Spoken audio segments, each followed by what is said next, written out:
It's not for people like you and me. It is for all them politicians. And I dig in their grave, no fuck with me hand. I find some of them, they living too long. And every 5 years is the same old song.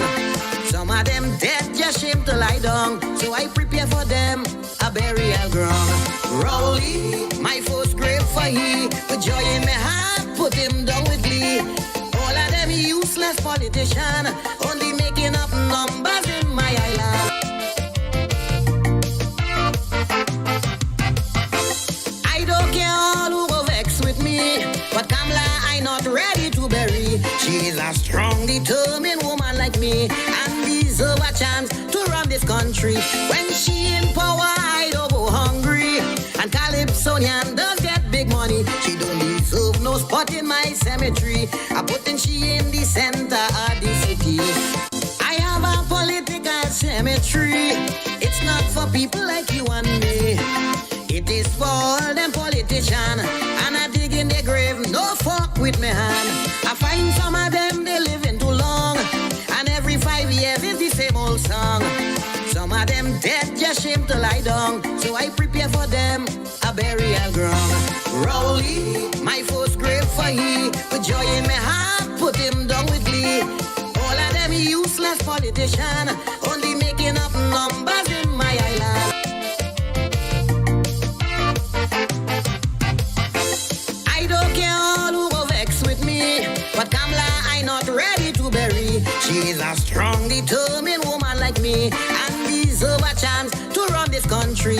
When she in power, I don't go hungry. And Calypsonian does get big money. She don't deserve no spot in my cemetery. I putting she in the center of the city. I have a political cemetery. It's not for people like you and me. It is for all them politicians. And I dig in their grave, no fuck with me hand. I find some of them, they living too long. And every 5 years is the same old song. Some of them dead, just shame to lie down. So I prepare for them a burial ground. Rowley, my first grave for he. With joy in my heart, put him down with glee. All of them useless politicians, only making up numbers in my island. I don't care all who go vex with me, but Kamala I not ready to. Yes, indeed, of course. Pleasant good night to all and sundry. Yes, it is the Corridor Transformation. Your host, Lennox Smith.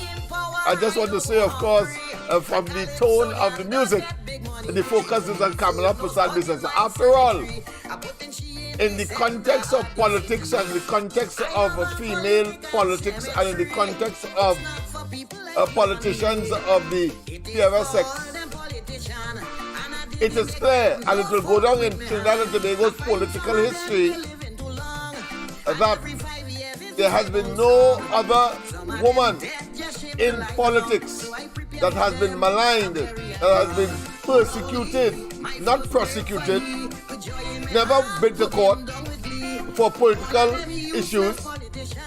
However, she has been vindicated as a result of political persecution. We saw, of course, when Alwari had to apologize to her for claiming that her family got buildings and homes from AGC. He had to humiliatingly apologize. I don't get me vexed before I show it tonight, you know. And then, of course, recently, we have a situation where Short Young, the man who, ironically, sit as acting Prime Minister, imagine that, and call her Azami. We're going to look at that tonight, and we are going to look at the bullying nature, continue the bullying nature of course, Rowley, the leader, and of course, coming from none other than his former boss, who is now dead, of course, posthumously, the late, of course, Patrick Manning. We're going to have a bumper time. Once again, of course, a pleasant good night to all and sundry, East, West, South, South Central, our friends in Tobago, and wherever you are, streaming on the World Wide Web, a pleasant good day to you. If this is yes, the Corridor Transformation. She's a strong, determined woman like me, and deserve a chance to run this country. When she in power, I don't go hungry. And Calypsonian does get big money. She don't spot in my cemetery. I putting she in the center of the Oh, yes, city. indeed. I have a political cemetery. It's not for people like you and me. It is for all them politicians. And I dig in their grave, no fuck with me hand. I find some of them, they living too long. And every 5 years is the same old song.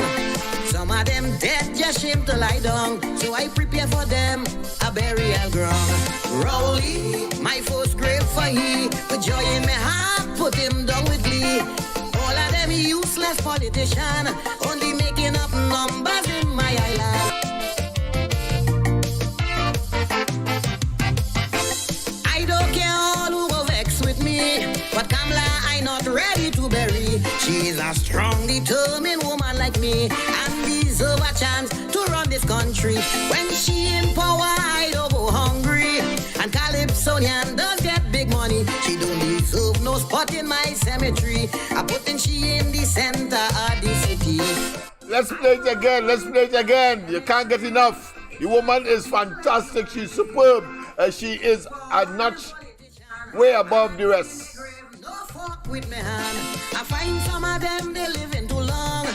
And every 5 years is the same old song.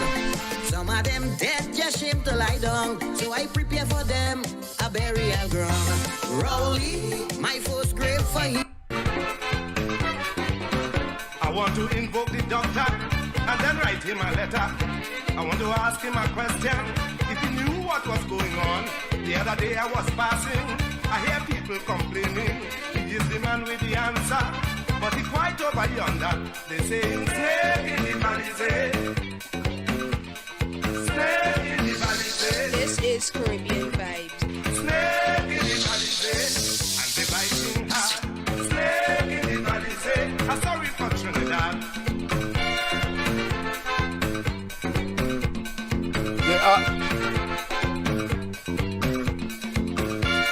Clearly, they are ugly internally and externally. You just have to watch that video. In addition to that, their utterances are ugly. Their policies are ugly. Their initiatives are ugly. And of course, they exploit the ugliness that they would have brought to the politics and the policies and the initiatives to Trinidad and Tobago by not just lying, by not just deceiving, but they have developed a criminal enterprise of a mafia nature called the PNM. And we must identify them for it and jettison them, evict them from the offices, and indeed tell them never again the PNM. And so we are looking at, of course, a total annihilation of the PNM as a political entity in this country, and therefore must be relegated to the dustbin of political history, and our children and our children's children must be reading about them rather than, of course, they being in our faces in order to do us evil. That is the objective, that is the motive, that is, of course, the mission of not just the corridor transformation, but so many others as they come to the realization that Rowley and the PNM are not only toxic, but they have weaponized government against the people in their own personal interests and line their pockets corruptly in order, of course, to deprive generations to come, and we must not allow it. The 2025 elections will be here, and you have a duty and responsibility as an elector, including the young people. The country you save will be your own.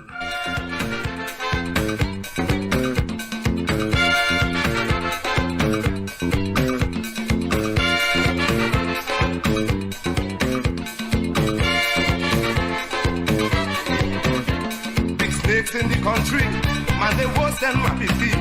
When they're making the racket, they just dress up in nice jacket. Some big fat mackerel, drink out the oil in the oil well. Yes, people. That is what we have purporting to be government and governance in this country.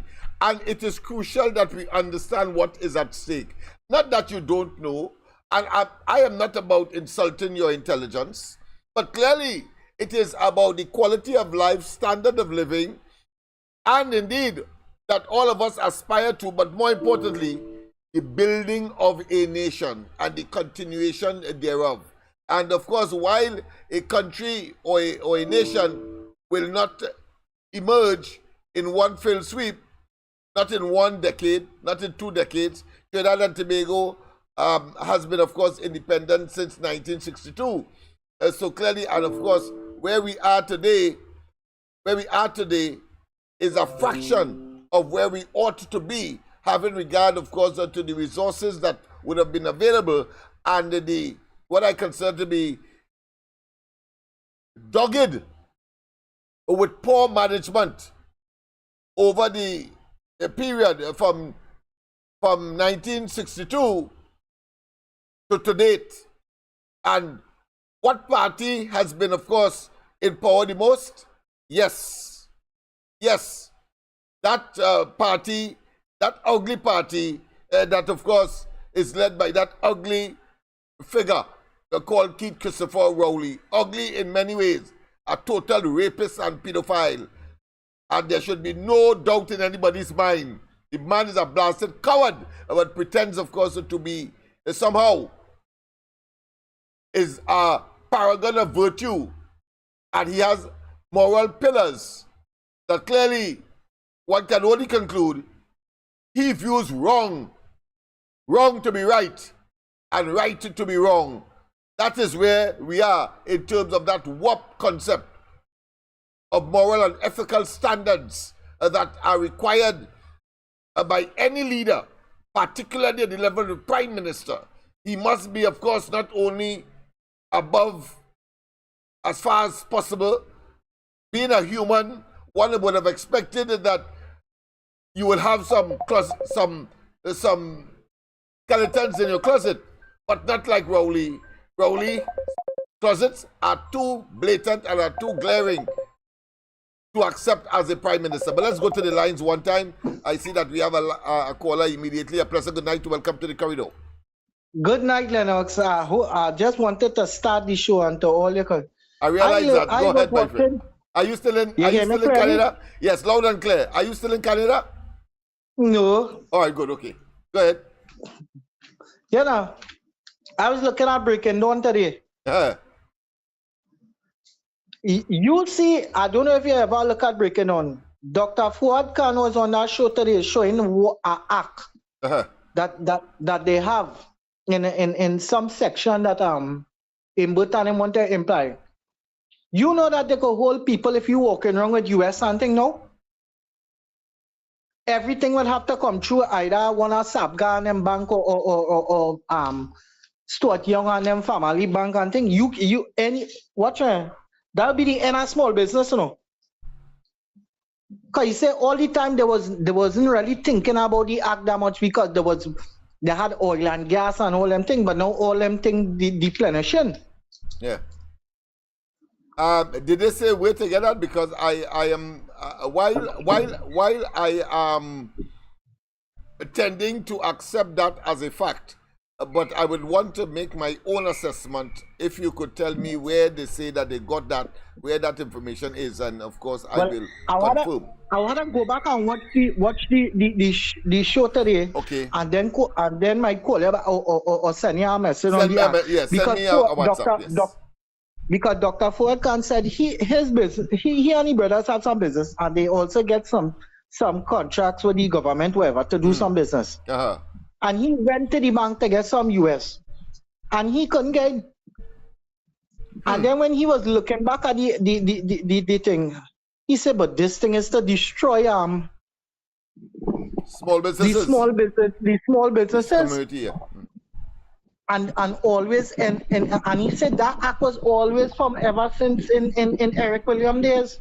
Okay. To always get the steering on them. Yeah, that's why I probably if it was recent, I would have certainly get on abreast of it. But since you say that is I think an it's old from one. 1990. Okay. All right. All right. I will get a chance to look up at that. That's a serious thing, you know. Yeah. To carry around or to hoard, because I know that there is a vibrant, of course, what I consider to be on the ground, or should I say black market, if you want to call it that, foreign exchange market, where people, of Lennox, course, will go outside the bank and get much more $10 for US, and not the 7 that the banks will give you. Yeah, go ahead. Lennox, this I can also black market, they will hold you. Yeah, no, that's what I'm saying. I'm saying that if it is that they're targeting that market, it means, therefore, that is something that we have to look at and expose. Yeah. Because if I want to keep my US, yeah, the point is, if I want to keep my US, I should be entitled so to do without putting it in a bank and exchange it. But what you say is that they never, bank. Yeah. They never worried about the act because we was always big with the oil and gas reserves. Yeah, I understand what you're saying. And therefore, there was no need to. It would have not been effective because people could have gone to the bank and get how much US or foreign exchange monies that they want. But now that there's a scarcity, what he's saying also is that all the other Caribbean islands do have this act only in Trinidad and Tobago. Yeah, but it's only in Trinidad and Tobago. I know you have to have 2 IDs in order to take out a bank account too. And that if you get a check from a made out for a bank and you go to that bank and you don't have a bank account there, you can't get change. Now just imagine that. That is madness. That's why we are so low. That's why we're so low on the ease of doing business index. That is why they are stymied, of course, growth of the entrepreneurial sector. That is why people are hesitant to go into business in Trinidad, and they are moving to Guyana in groves because Guyana is accommodating and welcoming. He said, watch man, if you get to watch that clipping, he said that all, even though Rowley and I'm talking about selling petrol and thing, all that stifles selling somebody petrol. Yeah, of course. Because he said, because if somebody bring in US, they need to go through one of the things. They can't, and they had to do it at the government or the person who dealing with the US. Mm-hmm. They have to abide by that. Otherwise, they had they can't. He said he said that's why Tobago never developed. He said people when they come, he was explaining something about the land and all. He said people who couldn't even from foreign couldn't even movie star and all other people who was wealthy couldn't come and purchase land in Tobago and think of the stifle all that. Yeah. Well, I know that for a fact. Yes, the foreign land ownership act, where you had to go through some complex process in order to purchase land in Tobago. But if you go to places like Dominica and St. Lucia, they are telling people, come with a certain amount of money and you could set up business and get any amount of land you want. And of course, people are moving there because of that incentive. But in the context of Tobago, you're quite right. And in Trinidad as well, I suppose it is expanded here. There is this complex process where a foreigner cannot own land as is normal. Let me put it that way, or as is expected. Yeah. Not land alone, no. Invest. So I was trying to figure out when he talking about he bringing sandals to come here. Because if Ford can say that would stifle Petron, that would have stifled Butch and all. If Butch come to open the hotel in Tobago. These people real in crime, you know. Yeah. And I'm glad you mentioned in crime because they are selective. If they wanted sandals here, they would have gotten sandals here as we saw. But because of the pushback from the Tobagonians and others, it didn't come, and Butch and them get frightened, and of course they rescinded their decision. But you notice that they will make things easy for those who they prefer, and rather, let's take AV Drilling for example. If AV Drilling was a construct or a entity associated with the UNC, they never get the money that they got, even though they went to arbitration. And in addition to that, additional contracts to, of course, drill for oil on land. Notice that. That's how dangerous these people are. And the classic example, I think, is Alan Warner. Notice he went and and quarry without a license. But then the police hold him. You know, he got a license. He got temporary license about a couple days after he get hold, you know. After he get hold. And that's because he is favored by the PNM. This is a mafia syndicate. This is not a cult or nothing like that, you know. It's pure and unadulterated criminals. Yeah, but that does supersede the charge, because if you catch me driving without a driver's permit and then next 2 days I get my driver's permit, you can still charge me for driving. The charge subsists. The charge is there. But I'm just telling you, because PNM favor, the point I'm making here is because once the PNM favors you, you could do no wrong. So even in such circumstance, they give you one afterwards, so he could be. In other words, if he had the charge and he go back and do it again, it means that he would have been charged again. But what they did, they facilitated him quickly in order for him to continue his work. But of course, legally, and that was done conveniently because he is a known associate of Rowley. And this is not a kingdom. This is Lennox, not a dictatorship. I tell you, the country feeling like 1940s and 50s when you're running with the mobsters and them. That's right. Elliot Ness and Al Capone. That is what is happening modern day. Neo. All right. Somebody calling you. Yeah. Neo gangsters. Yeah. All right. Thank you very much for that information. I will check it, but I expect that you will give me some information on it. Yes, indeed. Yes, so let's go to the lines. Pleasant good night. Welcome. Pleasant good night, Mr. Lennox. Good night to you as well, my friend. Yeah, you know, only mafia. That's correct. Within the four corners of this administration. Again, something that is not unusual or not unknown to us. It has just manifested itself in different ways and being more pregnant. The Lord moves in mysterious ways, his wonders to perform. And they, of course, are to twin on themselves now. But go ahead. And pleasant good night to the right-thinking citizens, Mr. Lennox.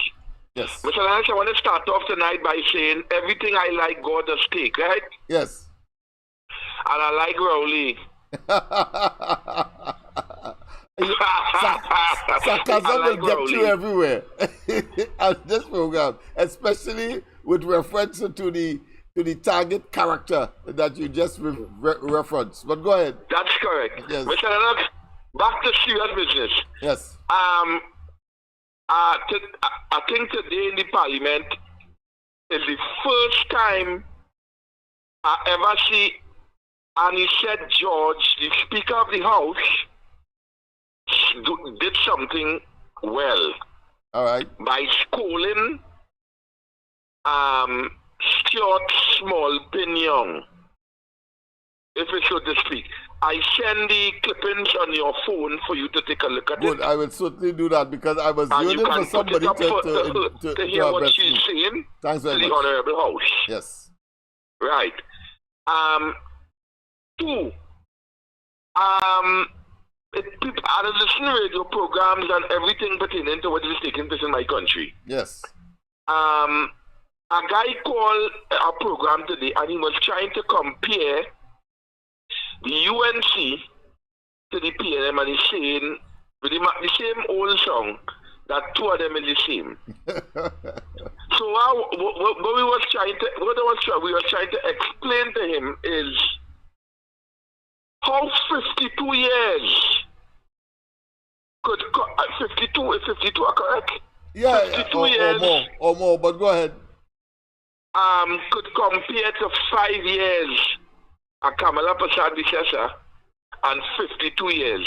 How you could compare that? If you're comparing 5 years by 5 years to the UNC 5 years and the PNM 5 years, and then you could try to compare it, but you can't compare 52 years to 5 years. Become like because it could be unfair. Yeah, it's chalk and cheese. Yeah. Yeah, so it's unfair to judge the United National Congress with 5 years compared to PNM 52 years in office. And all their communities are under the gutter. Most of the PNM communities are undeveloped, crime-ridden down, and the list goes on and on. Right? So we try to get a team, but you know, some of them, they don't really care. All they want to do is get their point over. So if some minister listening, and when they're done, get the phone card to call the radio station, they just go and call the minister and say, you hear me talking about all here? And they'll get the pat on the back. So like I know they like. Right? And then we go in with the third one. For trying to sell a lie or to be kind to them an illusion. That's correct. All right, I hear you. And Mr. Lennox, the third one now. Well, the police service get 4%, right? Right. And now it was read in the parliament that in the budget presentation that they would not be getting any overtime. Right? Right. The police service and the police officers, not all of them, but a good bit of them, they are engaging in illegal practices, allegedly. Right, okay. Right? And on top of that, now you don't want to give them no overtime. So just now, our police service would be the biggest gang committing the most crime. If you remove that overtime that they are accustomed getting, and the police service could have fined 2 bandits that robbed the Minister of Debt. They could have fined the 2 bandits that robbed the Minister of Debt. And we have so many people that missing in this country, and the police can't find nobody. Right now, the hunters in this country they're supposed to buy vehicles for them, give them anything they want, because them doing a better job by finding missing persons than the police officers. Right? And I have to say, on behalf of the Honorable Phil Gerald Swine and the Commissioner of Police that we have there right now, that don't even know how to use a 9mm, so they say, I know how good it is. She's the Commissioner of Police. So all what I said there is just to give the people who on the fence now, who leaning up on the fence, to tell them that the country is not burning. It already burnt. And we need a Kamala Prasad Misesa in office to the places that ain't burnt ashes yet, to try to bring back the country. Just hold on. I have another call on the line. Yeah, so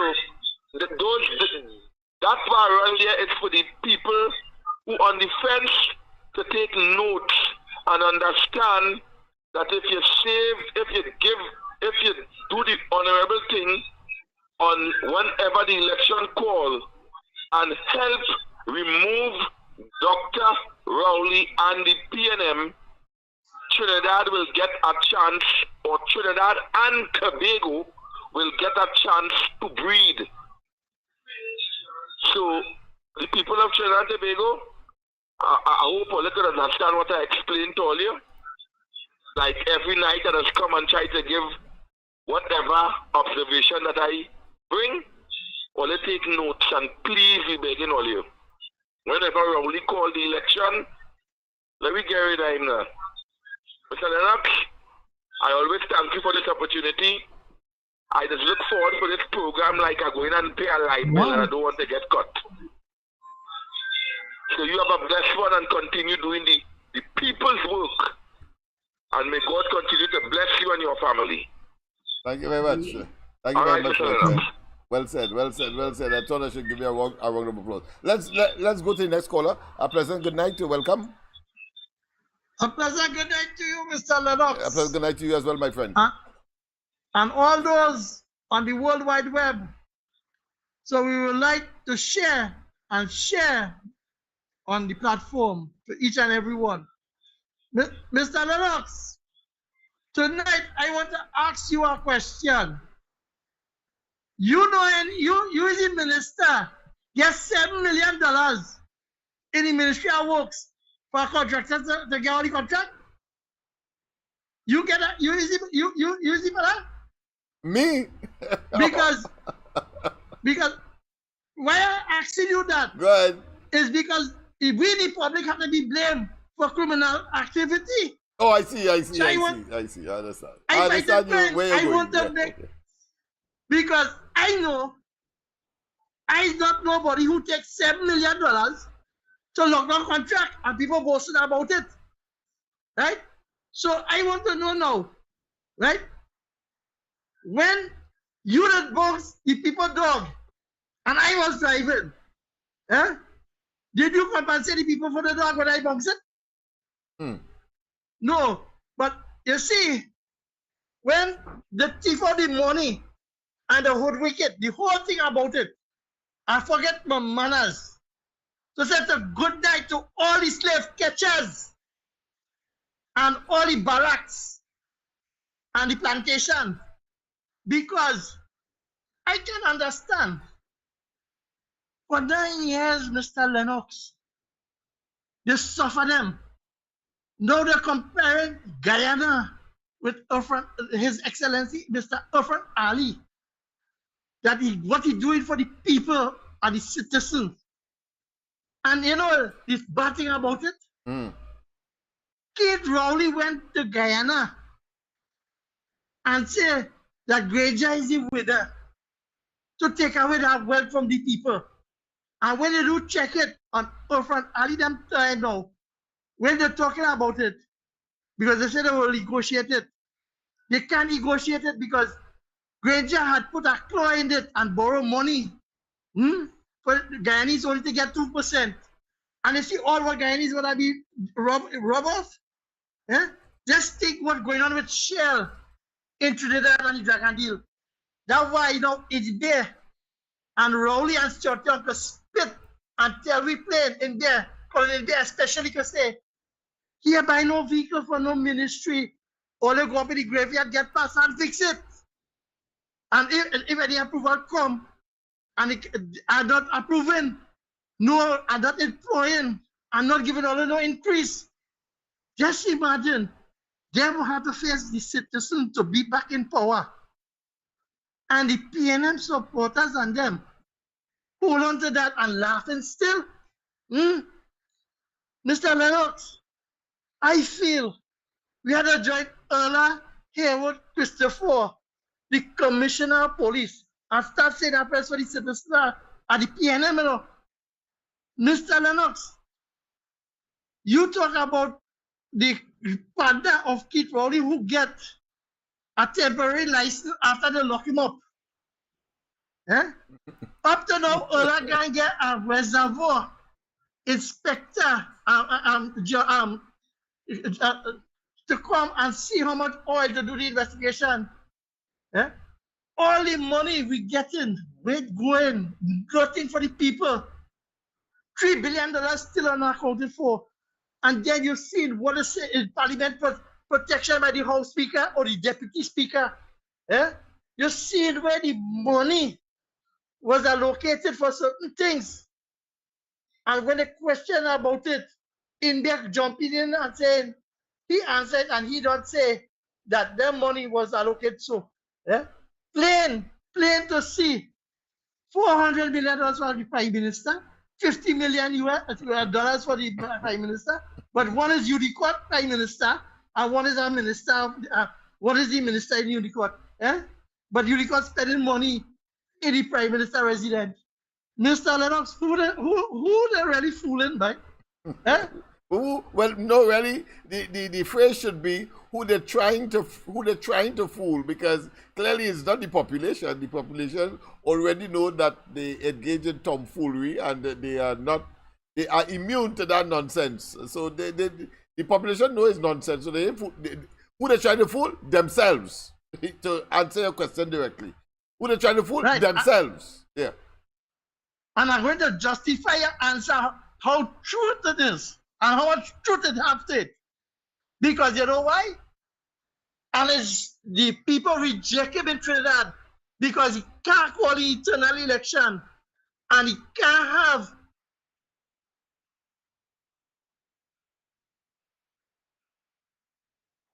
Hello?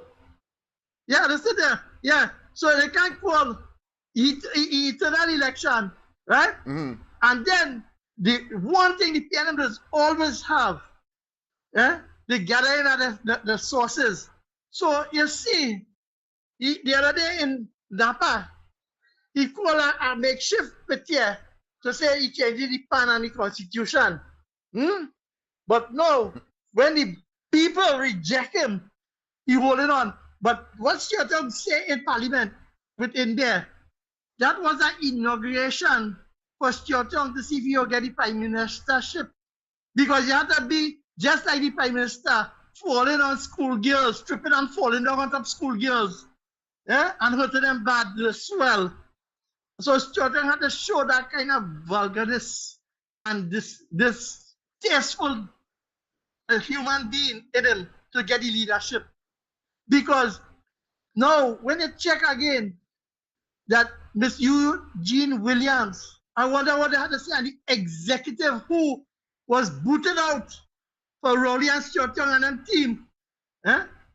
And they have to get in as the executive. And Foster Cummins, the secretary, he ain't know nothing.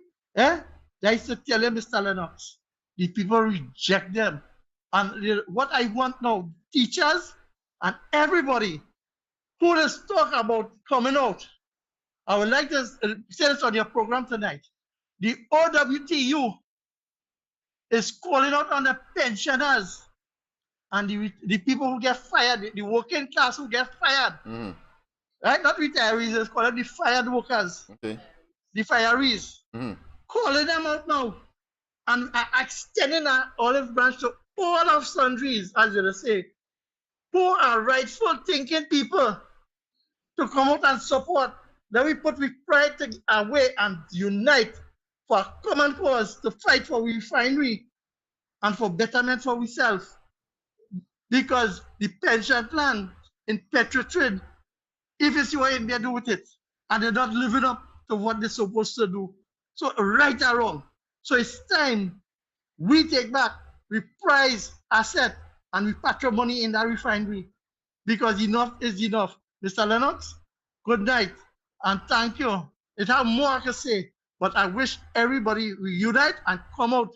We have an avenue now at the trade union movement to go with them and stand up, and then to go at the EBC when Mikey called. Have a nice night. Thank you very much, my friend. Of course, quite a lot was said with those 2 or 3 callers already, people, and I mean, it's quite a lot to absorb.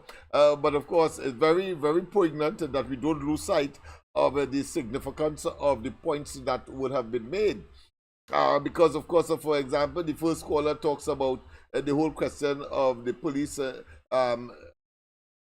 no longer, it appears, or there is consideration that they will not be given overtime. Of course, there has been an argument by the opposition as to how to solve that problem. Why one man must be working so long in the context of overtime? He's only one man. It means, therefore, he will get tired. But of course, because, in other words, it's suggested that there is an acute manpower shortage in the police service, because I think it's something like $40-something million or more in overtime. I may be wrong. I'm subjected to correction. I think it might have been more, but I'm just trying to be as conservative as possible. But the fact of the matter is that has occurred, and there is, of course, a situation where you have a plethora of police officers that are supplemental police officers that are performing duties similar to the regulars. So why not, in order to augment your manpower, your human power, your personal power, why not absorb them with, of course, with less training you will have to engage in, and therefore at less cost, and bring them into the system so that you augment and you reach, because don't matter no matter how much overtime you give, no matter how much overtime is sought and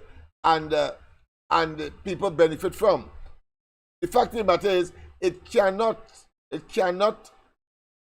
put another way, it is not a permanent solution. The permanent solution has to be to avoid one man from working so much. It's not about one man getting a lot of money on top of his regular pay. And while I accept that might be a consideration of the authorities and that process may be exploited by those who are benefiting from it, separate and apart from their salary, let's face it, there are people who will do that, look for overtime to augment and to supplement their salaries. So we know that. But to avoid all of that, put those persons who are working side by side, doing the same work like the regulars, and absorb them into the system. It means that you eliminate that one time, you have a permanent and reliable source of closer, should I say, optimum complement of police officers, and your problem solved. It's common sense. It's just like the UNC saying, listen, if you're having soldiers working next to police officers, but they're only there as a number, and if, of course, there is force that is required, they are there, of course, to assist with force. But they could do nothing else. They can't charge anybody.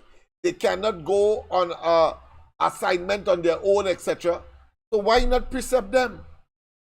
Why not precept them? So that if you train them how to investigate and so on, it means that 4 persons or 4 soldiers complementing, let's say, 2 police officers, those 4 soldiers could be deployed in other parts of the country, because let's face it, the crime situation is almost ubiquitous. It is almost everywhere. And therefore, you need more people to be, more eyes and legs and personnel to be almost everywhere in Trinidad. But when you have four soldiers complementing 2 police officers only to show strength, that's a waste of human resource. Precept the soldiers, give them some training, and then and therefore they could arrest and so on their own. And then you have now 2, 4, 6 persons now you have to be deployed in different parts of the country or a particular hotspot, and you're good to go. I don't understand listen, the PNM, when one looks at common sense, it appears that common sense is not as common as one would expect in an organization that is almost half a century old. But let's go to the lines. Pleasant good night, welcome. Yeah, Lennox. Yes, pleasant good night. You hear me good? Yes, loud and clear, my friend. All right, you may have no common sense, so don't waste time arguing that. That's me. Right? But before I start, you owe all the dogs in Trinidad an apology. You call Rowley a dog last night. A dog is a noble creature. Can't call Rowley that. If somebody offer me 10 dogs, and Rowley as a prime minister, so I ain't want Rowley, I'm going to take it 10 dogs. Well, generally speaking, but I was talking about the kind of dogs who, in spite of all what you do for them, will bite their owner. Yeah. Go ahead. Yeah. Yes. Yeah, easy. I like how you come home. Yeah. I hear Smith on the TV tonight. Yes, go ahead. Superintendent of the Northern Division. I tell him I let them the days number. I talk good now. The man does no man. Yeah. From the day I see that man, I know that man in business. We are talking something about the uniform. Then I get the full gist of it. But what I want to know, Lennox, why is it they can't put Smith and Johnny Abraham to work together? Because I watch our WhatsApp from Johnny. If them 2 fellas come together by Christmas, all this thing done, Yeah, but the PLM leadership can't think that far. You're talking about Hines, who is a pure peacock, plenty flair, but no depth. And of course, his dreadlocks on them too thin for him to think that far. I talking about police, real police, you know, he come on. Well, it's them have to make the decision ultimately, or make the suggestion that I'm sure the operative or the operation arm of law enforcement will want to listen, because they are policymakers. How big is country is Lennox? Very, very small compared to New York City. I remember very distinctly, New York was considered to be the murder capital of the world. I mean, you was getting bodies showing up by the seconds. You know, today, with 7 million people thereabout, New York City has less murders than Trinidad and Tobago with only 1.5 million. Boy, oh boy, that is a transformation. That is addressing a problem. To put it in a nutshell, in the old days, what you give on the terrorist right around Trinidad and remember Roger Gibbon? Yes, very famous cyclist. Yes. Yeah, I put in one right around this whole country now, literally. Right. So how big this place too small to have all this crime? And I want to send out a message. You know, let's use your platform to send out a message. Yes, of course, yes. And tell all these people, these fellas are killing just so. But your man are killing them for no reason. They belong to Satan. They may have no God in them, Lennox. Tell a man go watch a man and gun him down just so. Yeah. Break in your house and you get where you want. And still kill. You belong to the devil. So I'm telling everybody, when all they catch them in a compromising position in your house, don't study that, you know. Write them off. It's better they go underground and you remain on top and get a lawyer and get up, because you know this stupidness for the coming with what? You kill anybody, you could get in trouble. Forget that. You be alive and get a good lawyer and stay living. Let them go under the ground. But when you go under the police, they're holding nobody. Right? Yeah, at any rate. So that is wasting time. But we can't catch them in a write them off. Right? Yeah. And I hope Mr. Smith listen, because what my man does no man. I was a man in face like him. I just serious fella. He could handle them. Oh God. Put Johnny Abraham and the man now. Only and them only continue like this or what? You're doing it for spite or what? Huh? If what? You're doing it for spite? What's that? I'm having crime going on all the time. Go, Gary Griffith, they say that they just profit from crime, you know. I don't know what you mean by that. But you have two capable men in this little small place. And you can't put them together and match up everything quick. Well, Dr. Rowley and his team has proven to be, let's say, charlatan or quacks when coming to the choice of personnel and appropriacy for tasks, you know, square peg and round hole. They seem to have a propensity for. Because let's face it, Gary Griffith himself is a victim of that. Yeah. And then, of course, you have this fella who is now the Attorney General. And then, of course, the former Attorney General, Al-Rawi, was a misfit as well. Then you have, of course, the Minister of National Security, a total and absolute misfit. And his predecessor, the one before, Socha, was also a misfit.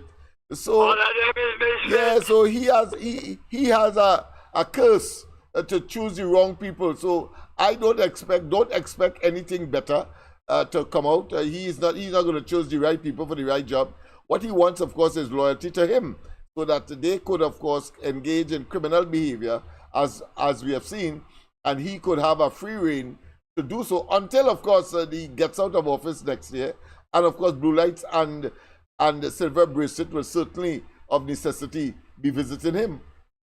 But Lennox, yeah, you know, if the crime start to go up in the north and the west here, right? Yeah. Hopefully not. I had not against nobody, right? Right. things go change automatic, you know. If I shoot a few of the 1% of them start to get killed, you go so fast things will change. But why should it come to that? Why should it come to that? That's the question, yes. And you have two capable men in this country, and I show Smith, the fellas who working with Smith have ability. Yeah. So what I say, and the money you got to talk it to. Yeah. Because of course, let's face it, they choose the SIS after, of course, condemning Kamala Prasad Bisasande for, of course, removing and manipulating and utilizing, of course, what you will call for nepotistic reasons. They install certain people in the SIS. You come now and did the same thing.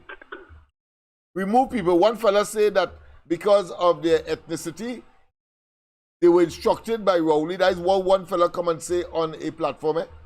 A former, I think, a deputy director of SSA. Once she is Indian, you had to. Of course, the PNM denied it. But the fact of the matter is that right. But the point I'm making is the fact is right. Okay, you denied it, but you also selected the personnel. How today you come back and say 9 years later or thereabout that listen, the same SSA that leadership that you choose, you pick, want to, of course, depose you, want to kill you, want to assassinate you, want to undermine the government. I mean, come on. What is this? That's crazy. All over the place. Is that what is happening with this government?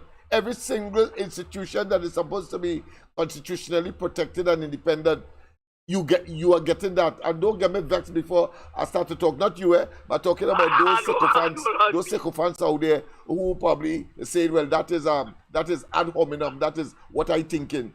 The facts are clear. But you know, when the People's Partnership came into power in 2010, Nizam Mohammed, when he talked that the police was not balanced. Right. Kamala for him, that was a bad mistake Kamala made. Yeah, but it was good politically and to appease the young and old and middle-aged restless people who thought that was a racist remark and statement, and therefore she would have been seen as being supporting that. So it was a good political move, but of course at the end of the day, the reality is that was in fact so, but Rowley and they would have gone to tongue with that, as they did, in order to try to be where they are, and in fact ended up being where they are. But what the man told you was a fact. Yeah. I know if she but it was not good political fodder for Kamala and they to not, or put another way, to ignore it. It wasn't good. So she did the right thing. She is politics. Yeah, but let the people now say that Nizam was correct. Now that it has come full circle and it's 9 years of this group of vipers, incompetence, and of course criminals and misbehavior elements in high public office. I know, you must listen to nothing this fellow talker. Kojo, you know? Yeah. The fellow who went in Kamala meeting. Yeah. Selbin Kojo. Professor. Yeah. He had come from America and just come on Frederick Street and start a march up to President House.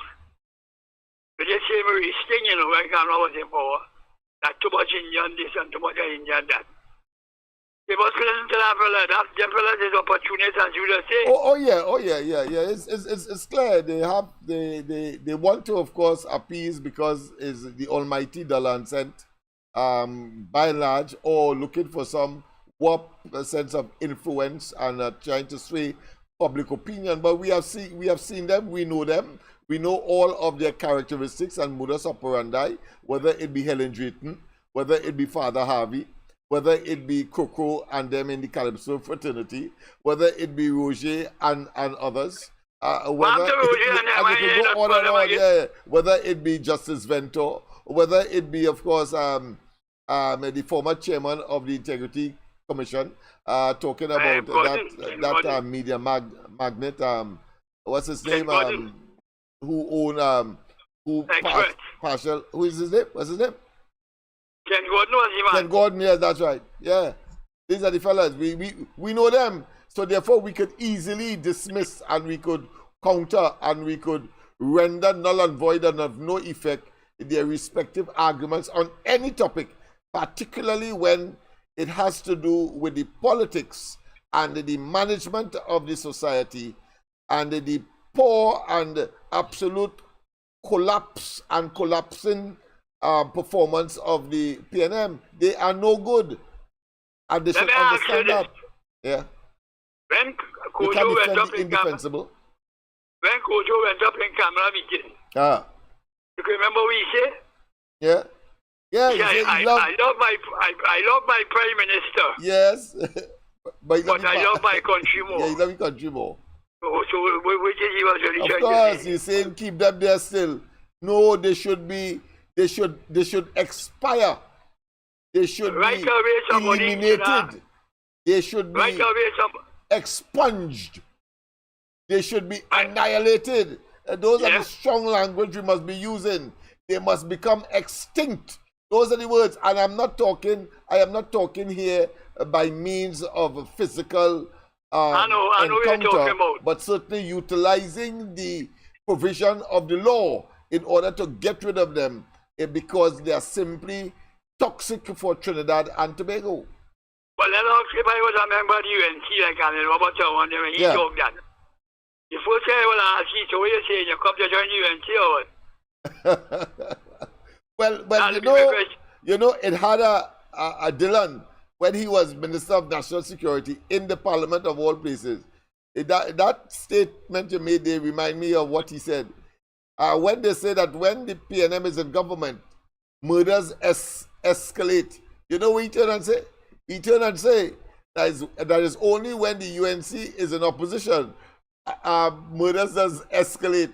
So he's so damn stupid, but all you have to do is stay out of government and let the UNC continue. But all you want to have all the cake and eat it. All you can't do the job because that's what he said there, you know. He accepted the fact that they are incompetent. And he probably didn't realize he said that. But believe it that somehow he said something that was sensible and nestled in common sense. I tell you, they don't have any common sense.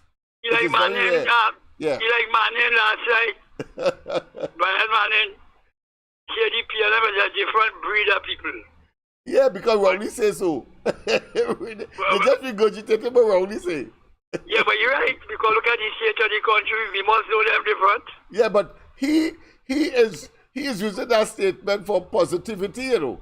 And that is how mad they are. Right? That's be mad. Yeah, to get some kind of political fodder, to get some kind of political currency, when in fact he making himself an ass and the whole population know now that they are a collective of nincompoops. Dylan is the man who tried to keep the old man out in Miami. The man what? Dylan. Yeah. That's the man who tried to swindle the man of his apartment and his money. Yeah, the old man in Miami. Yeah. That's the man. I think he's a big ambassador in Venezuela. Yeah, in Venezuela, yes. I think that appointment is really to lay the foundation for Rowley's possible exile. Yes, so when he wants to go, when he has to go, because blue lights and silver bracelet will certainly be his a total absorption when he would inevitably leave office, and that and government. You have no time with losers, you know. Huh? But you have no time with losers. I tell you that already. Well, I don't know if he believes that somehow Maduro will consider him. These dictators is about who can help them. He could help. Yeah, what your man says, Howard. Yeah. When them lose the election, what you gonna do with them? In true, you remember France? He become persona non grata and of no use. You remember France before the revolution? You must remember that. Yes. And when the revolution take place, the aristocrats, everybody had to run. Yes. After they run to San Francisco. all the Nancy Pelosi and all them. You see all that place get Lennox? Yes. People defecating on the pavement, all kind of good. But this is look, Lennox, I know you have all Yes, my friend. Sorry about that. I love the conversation. That's why I kept you so lengthy. But we have other people. Yes, indeed. Thanks. Yes, indeed. Of course, people. As I was saying, quite a number of issues. I want to get to the gist of what I want to talk about tonight, which is, of course, the continued, not just linked to the bullying, but the incompetence and the inability of these people who are in government now on the road for you to understand more lucidly, more clearly, more conspicuously, more lucidly that they can't change. They're like a scent. That is their nature. Don't take any chances with them. If we want to live better, if we could do better, and if we insist on being better, you cannot take chance with the PNM as an entity and anything that emerges from it purporting to be leaders. Understand that. I know that there are people there lining up to take over Rowley's job, but he is not going to relinquish without, of course, getting a proper deal, because he would have have a phobia to come out of there with any slight similarity as to what he created to get rid of Manning.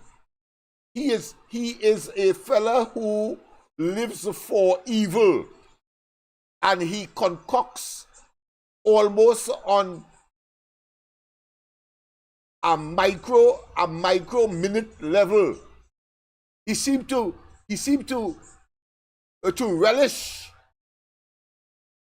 doing evil things, and to do it you have to think it, and therefore thinking it is the first process, and that is the person we are dealing with here. And that is not only, generally it is in his interest, but it is not applicable to only persons outside of the PNM. People inside of the PNM as well. He is, of course, sharpening his poisonous chops in order to get rid of them or plot against them in order for him to survive. Understand that. And the only way we could get rid of such an individual is similar to what Tobago did. After all, he came from Tobago, and Tobagonians understood, just as how we in Trinidad are now understanding, and got rid of him. He lucky PNM get a seat. So he's going to go down the road pretending that what we know of him and his government and their mismanagement and their concoction and their deception, he will go down pretending that it is not so and that he did a good job. Of course, we have already described the clinical, psychological malady that they are suffering from. I say they know, but in particular Rowley, and that is manic depressive psychosis. They have a spontaneous disassociation with reality. A spontaneous disassociation with reality, people. That is Rowley and they. And of course, right now, he is so damn paranoid that he don't even want to call the internal elections in fear, because he has a phobia that he's going to get a surprise. And that fella don't like surprises. That is why he is prepared and was prepared to steal an election. He was prepared, of course, to malign and concoct stories that will, of course, cause the susceptible or the person who is unsuspecting or the person who, in analyzing and rationalizing, designed to catch those persons. And that was so before he came in to the office of Prime Minister, when he, of course, walked into the Parliament and they delivered those pieces of paper that 3 years later turned out to be fake. And of course, iterations of his pernicious, evil, wicked, and diabolical imagination. That ugly son of a bitch. Yes, ugly son of a bitch, rapist and pedophile. Not waste time with these, what I consider to be out of date and should be out of mind and obsolete Jurassic. What? Criminals. Criminals. Yes, people. Of course, I was making the point earlier before, of course, we inexorably reached the 10 o'clock. I hope we could get there before that. Of course, there were 3 or 4 points that was raised by the callers before, and I thought I should elaborate a bit. One of which, of course, was the whole question of the, and I mentioned it already, so no need to regurgitate, only to just for pointing sake and for memory purposes, just say that over time with the police officers. But there are about 2 other points that I want to also elaborate upon that callers did before, raised before, and one of which, of course, is the whole question of the Revenue Authority. Revenue Authority. And of course, the greatest, as I've said before, is that Imbert is now saying we no longer have to wait for 3 years or until 2027, the second quarter, giving you some specifics. All of that is designed, of course, to test your tolerance level and not to make them look like asses. Reduce, of course, their asinine statement that is so puerile and so dotish and so incongruent to reality.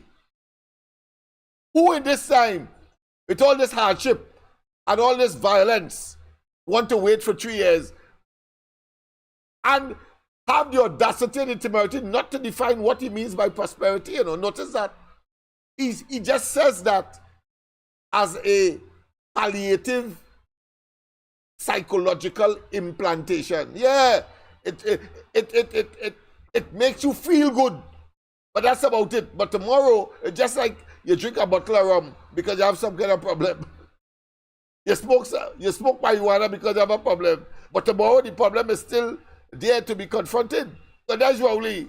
So he uses these verbal palliative implantations or expressions in order, of course, to try to somehow believe that he could fool the people. And we saw that with every single minister who stood up in the budget to, of course, give an account of their stewardship and their plans for 2025, including, of course, the Prime Minister. We examined that last night. I'm not going to go back there unless of course, we consume a time that we could better spend elsewhere. But the point I am making tonight, on top of all of that, is the fact that we were told that Rowley is a scamp. We were told that Rowley is no good. And we were told that by, of course, his predecessor, talking about the late Patrick Manning. And let us go there one time so you understand what I'm talking about. Let's go there one time. I mean, the man is simply toxic, evil, and of course, does not earn and has not earned the position that he now holds as Prime Minister.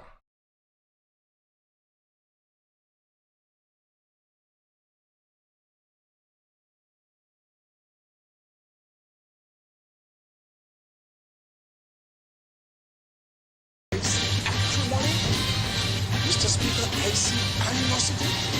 And Mr. Speaker, I see a man completely out of control. Completely out of control, Mr. Speaker. That is what I see. And that let's start it all over. Let's start it all over. I think you need to be. Tendency for the honorable to go out of control. Let's start it all over. I see hate. Mr. Speaker, I see bitterness. Mr. Speaker, I see acrimony. Mr. Speaker, I see animosity. Yes, we hear you. Mr. Speaker, I see a man completely out of control. Completely out of control, Mr. Speaker. That is what I see. And problem. It's not a new problem to me, you know. I was aware of the tendency for the other level to go out of control. Since 1987, argue your case. Everybody has a chance to do it. But not like my good friend. The minute you oppose my good friend, Mr. Speaker, the minute you oppose my good friend, he gets very, very angry. And if you oppose him strongly, Mr. Speaker, he becomes a raging bull. And that is what this government is not prepared to act. That is what it was. We just were not prepared to accept that. We just were not prepared to accept that. And Mr. Speaker, you don't know the trouble I see. You don't know the trouble I see. I've had to live with that for 12 years. When you can't have your way, and when you cannot have his way, Mr. Speaker, his method is to bully. That's what it is. His method is to bully you. That is what I fought against. That's why you enter us terminated. Mr. Speaker, we do not tolerate bullying in the secondary school system. We do not tolerate bullying in the cabinet. Do not tolerate it. I can remember for Diego Martin there. We have a cabinet in which bullying is the order of the day. He's going to have to form the cabinet himself. It ain't going to happen in this one. So what's going to happen? He was allowed to be here. The member realizes it.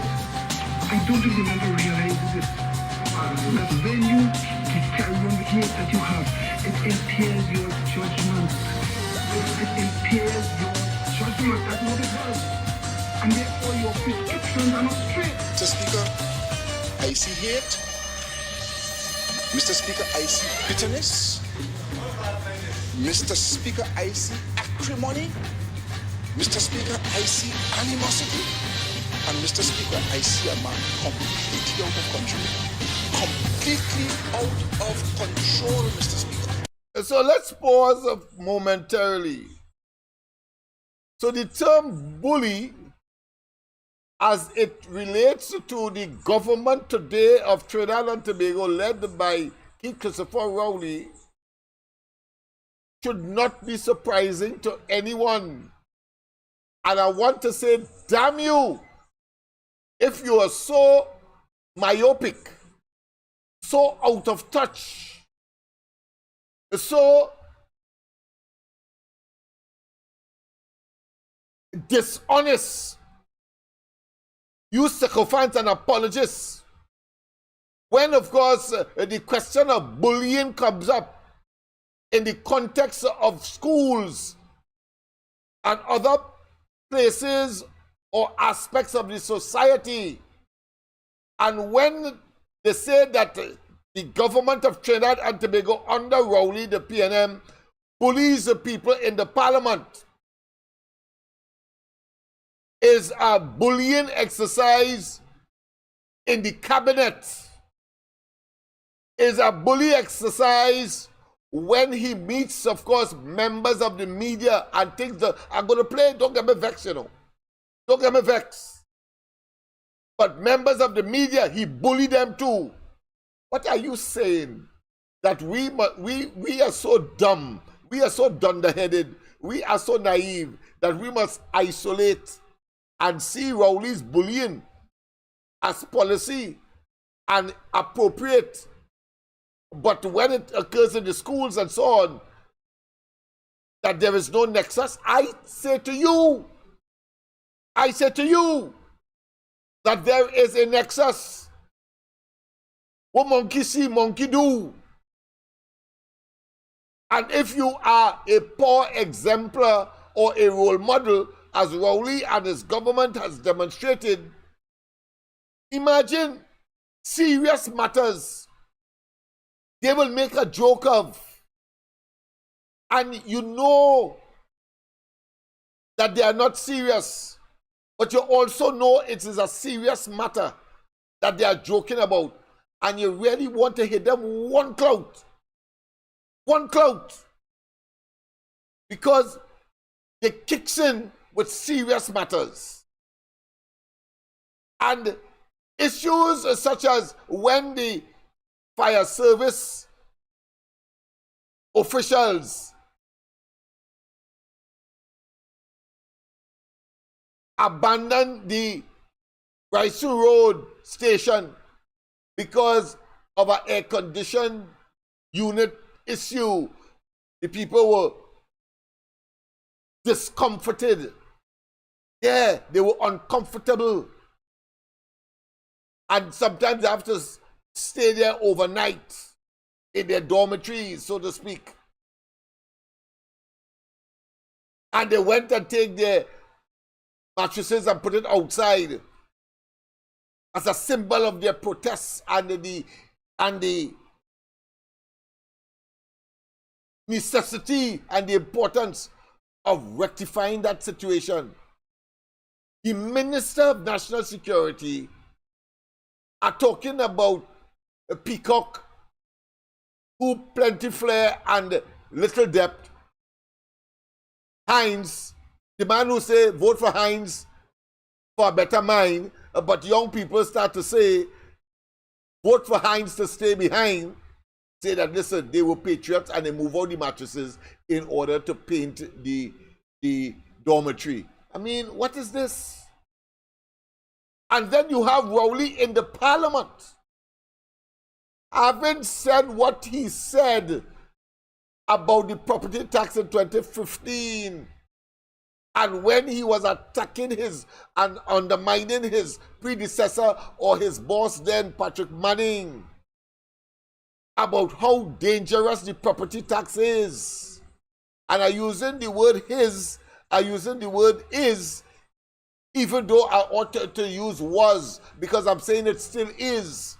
So don't mind me if I'm using it, of course, in the wrong grammatical context. But if you understand what I'm saying, you will appreciate why I'm using is instead of was. Because it is.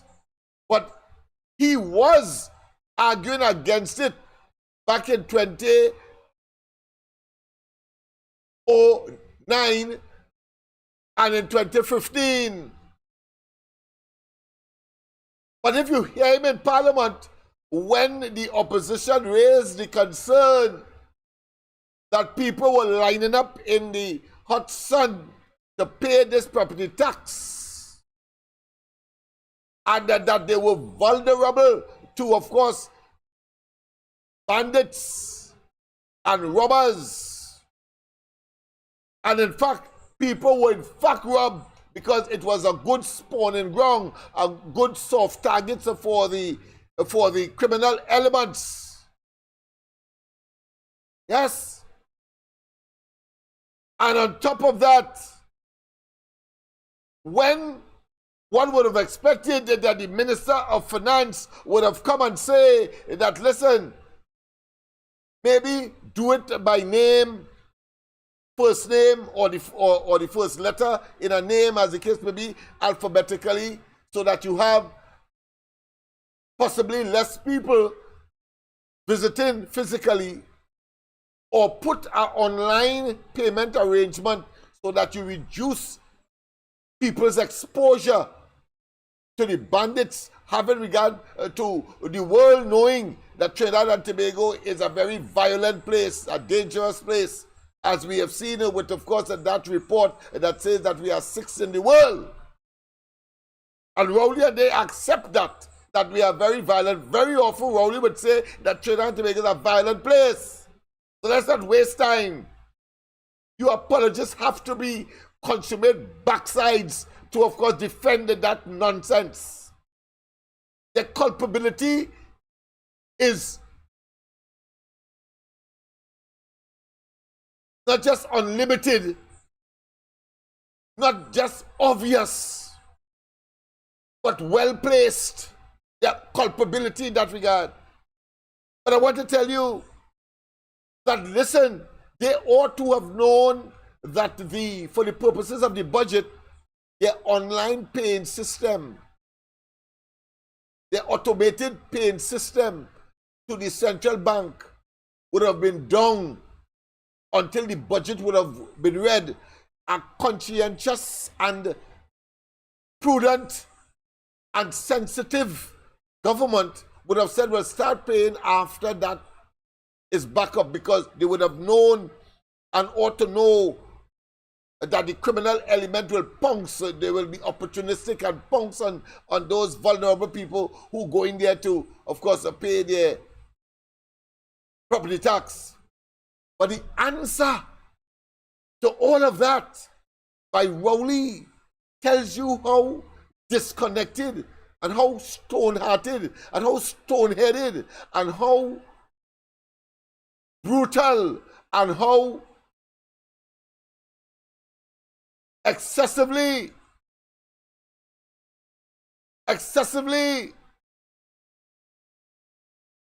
unconcerning that this man is, as far as the population is concerned, holding, of course, the highest executive office in the country, when he said that the people going there to do their duty, and they are going there in those numbers because they have a duty to perform, and the people understand that. Come on, Rowley, for real? For real? When you know that they are paying that under stress, under pain, reluctantly, in other words, under duress. The duress, of course, is nestled in the fact that you told them that they must pay at the end of a certain month, and of course that if they don't pay it at all, they are going to be subjected to penalty, including, of course, the losing of their premises or their homes or their life interests or their life material accumulation. That is what that was all about, Rowley. Rowley goes to the Parliament and making slight of it, making a joke of it by saying the people are there to do their duty. Oh gosh, Rowley. And how anybody conscientiously could be so injurious, could be so heartless, could be so irresponsible and say or agree with Rowley that they are there to perform their duty. No. You have put in it a coercive mechanism. Other than that, people will not. Because he is suggesting that, like lamb to the slaughter, all of us want to go and pay property tax.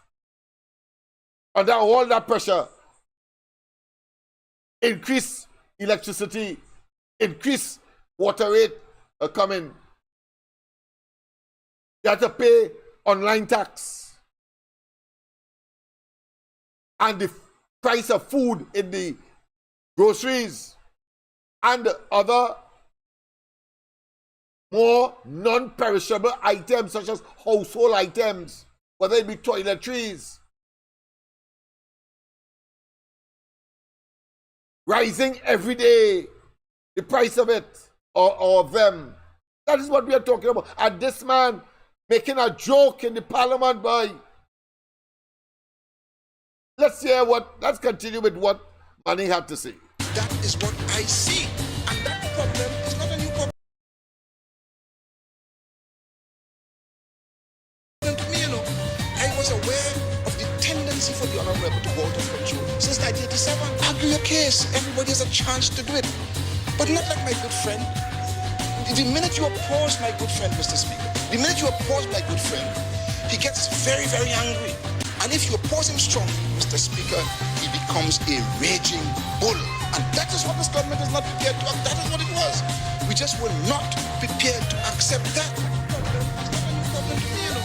I was aware of the tendency for the Honorable to go out of control since 1987. Argue your case. Everybody has a chance to do it. But not like my good friend. The minute you oppose my good friend, Mr. Speaker, the minute you oppose my good friend, he gets very, very angry. And if you oppose him strong, Mr. Speaker, he becomes a raging bull. And that is what this government is not prepared to accept. That is what it was. We just were not prepared to accept that. We just were not prepared to accept that. And Mr. Speaker, you know the trouble I see. You don't know the trouble I see. I've had to live with that for 12 years. When you can't have your way, and when you cannot have his way, Mr. Speaker, his method is to bully. That's what it is. His method is to bully you. Now we can talk again. That's why his employment affiliated, Mr. Speaker, We do not tolerate bullying in the secondary school system. We are not tolerating bullying in the cabinet. We are not tolerating it. And let's remember what they go back to there. We have a cabinet in which bullying is the order of the day. Yes, you would have had to form the cabinet himself. It ain't going to happen in this one. It's not going to happen. He must learn to behave. The member realizes it. I don't think the member realizes it. That when you carry on the behavior that you have, it impairs your judgment. It impairs your judgment. That's what it does. And therefore your prescriptions are not straight. I want to tell you something. I'm from Mason Hall in Tobago. Mason Hall very close to Electoral. The last time I was put out of anywhere for anything, the person who put me out regretted it.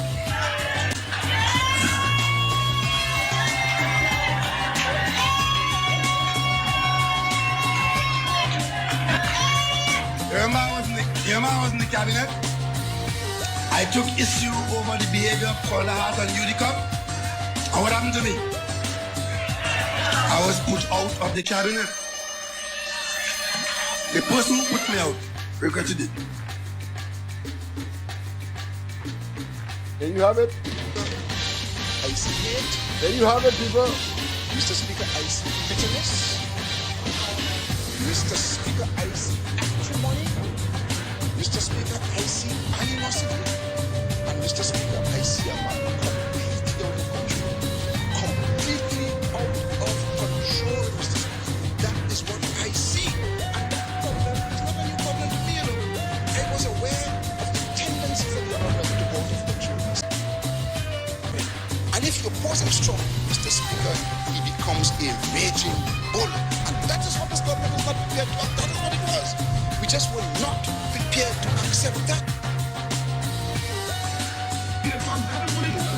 We just were not prepared to accept that. And Mr. Speaker, you don't know the trouble I see. You don't know the trouble I see. I have had to live with that for 12 years. When you can't have your way. Yes, people. And what is the latest version of that propensity, that evil? Well, it came in the form of Stuart Young, an acting prime minister. And this is how it went. To show the bullying in the context of the parliament.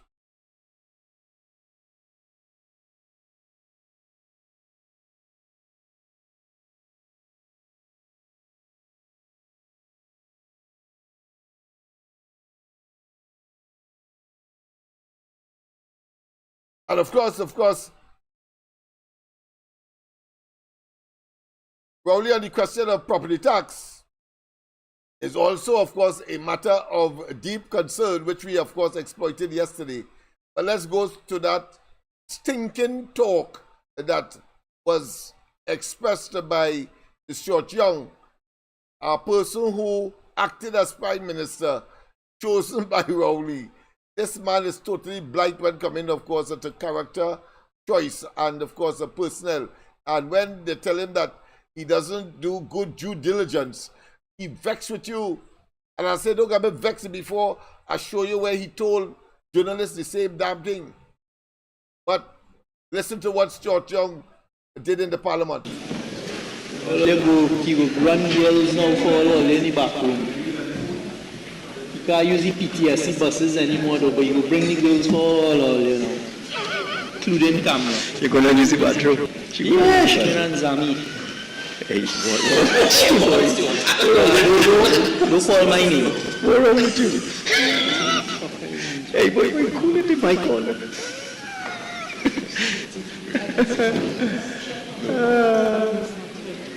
Did you contact the boss?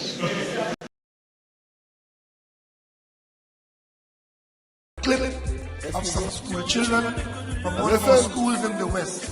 Young girls behaving in a manner like hyenas in the African jungle. The parents who breed monsters at home and send these monsters to teach us. Well, I want to tell Mr. Prasad Mr. tonight, that is none of your goddamn business. Because as long as Sharon is happy with how much I have outside and how much I have inside, Rowley's happy with that. At least what I had outside and what I have inside, they escape and they're alive. Her words are slurred. She's falling all over the world. In the car, out the car. Nah. No man ain't digging up my bottom like that. Nah. No man ain't digging up my bottom like that. And watch me. That is just part, you know. There is one, I don't get me vexed before I play tonight too. There is one where he stood up outside the parliament. When, of course, the parliament or the Red House was one of his vanity projects, and say that he have other boots, and there's call it shit kickers. And if Muniland had come outside, if he was there, he'd have kick him up. That stink mouth man. But let's go to the lines. A pleasant good night. Welcome to the corridor. Yes, Lennox, good night. I called late tonight. No problem, man. I didn't really know what you was talking about. I wasn't listening before. Yeah, no problem. You just choose the topic you want to be talking about. But I want to tell all of this. Stuart Young, they ain't going to do anything to him. Nothing ain't going to happen. Because that is the man he have to put there. He's the chosen one. Right? All they have to understand the geopolitics and everything what going on. That is his best man. That is his Gary Sobers, as he does say. Right? So we could try as much, all kind of things they will do, and they will lash back at the UNC, the opposition. Another thing, which that's Stuart Young, the reason why he ain't having no elections, no internal, it have who wouldn't want him. People will favor somebody else. You know, they won't want to have he as no leader or no whatever, right? So he ain't calling no internals. He going to place him right there. Okay? So watch and learn. Just observe all what take place in the past. And when you see that happen, you will know what time it is. They don't care anything. You could call them how much raging bull and all of that. These fellas rich, they're bathing in money. And they out to rob the citizens and blame us for everything. The next one blaming us for the crime situation. Why they don't blame themselves when they leave the border open? Where they leave the border open for these people to come in here day and night, every day, whole time, all the time, and have confidence and believe that the counterparts next door who tell them, let we sign and guard the borders. Remember, I tell all of that? They say they're getting help over there to guard the borders. Because you remember I told you all of that? They have an agreement signed. Yeah, I remember that, and yes. People complaining that they can't go into their waters, but the guards coming all in we place. They're changing their clothes because they don't get a proper salary, and they only kidnapping our fishermen because they have full authority to come in here. Full authority. The boatmen, everybody have full authority to come here. This is Venezuela. They have rights. If people sign something, right? You sign that agreement with them. We could complain and talk as much as we want. We're looking like fools. We know we're foolish. They're not saying, look here now, people, we have so and so sign and so and so and so and so. The only time they just help us is if one of our fishermen drunk, some boat turn over, they will ask, and beg them for extra help, right? But they're not telling you all. But that is what goes on. So we have to take that because we are allowing it. Yeah, we are allowing that part because why too? We don't know. People talking and saying, and it have who know. Right? And they're not doing anything about it. I'm talking about the Coast Guard. Because I believe they had to hush. You feel the head of the Coast Guard, no? You feel they wasn't there? They was right there. If they had to sign too, it's not one person that sign thing, not only National Security Minister will sign. If them two had to sign, all kind of signing take place. Right? So this is their place to look at it like that. Right? They can't do anything. This criminal man, right? You can't report him and tell him anything. You just hear Rowley saying, these Venezuelans doing this and that inside of here. Look, I hear on the ground report, they put a gun in people's neck. We come from Tobago and rob them, the this, the that, and the other. All their money, their clothes. And these people going on with all kind of crime inside of here. We suspect is they doing all this member in our bodies. You hear him complaining? He can't complain, right? Not a word, not a word. Because them are right inside of here just like we. Is a free fall, right? So let's see what will happen with him, with these observers, where they are in hot water right now, where the lady put her foot down, she draw the line, and she's asking for observers to come. She's not asking he. I want people to understand that again after needle it in the head. Right? He chances run out with she asking. She play my game to show, look, I ask you, you refuse, well, all right. I draw the line with you. I go in and ask 16 organizations to come in here. And they going to come because it's 16, right? But I want to hear when she get the answer. I want to hear. She need to tell the people to give them some hope.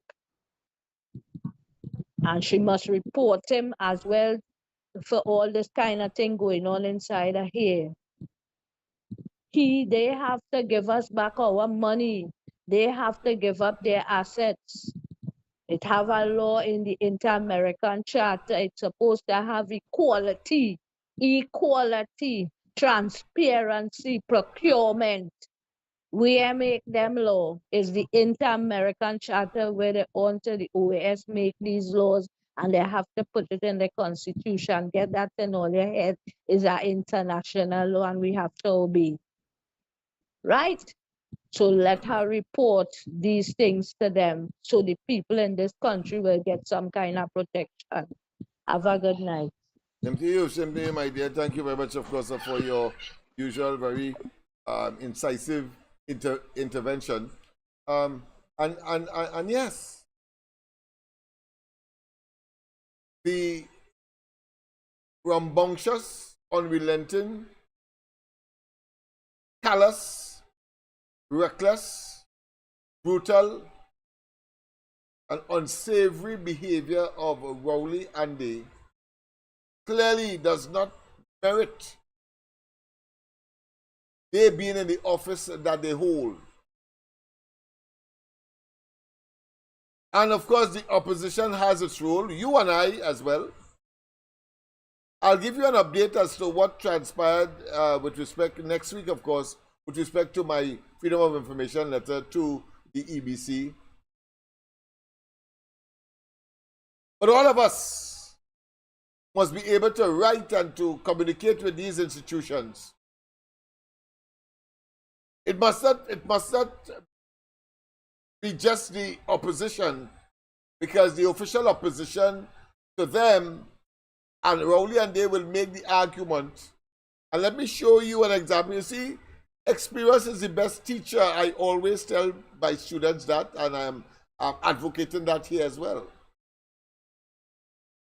When the OAS responds, for example, to the accusations or the, should I say, the statements of reality that is Trinidad and Tobago under the Rowley administration, because there are clear and undisputable proof.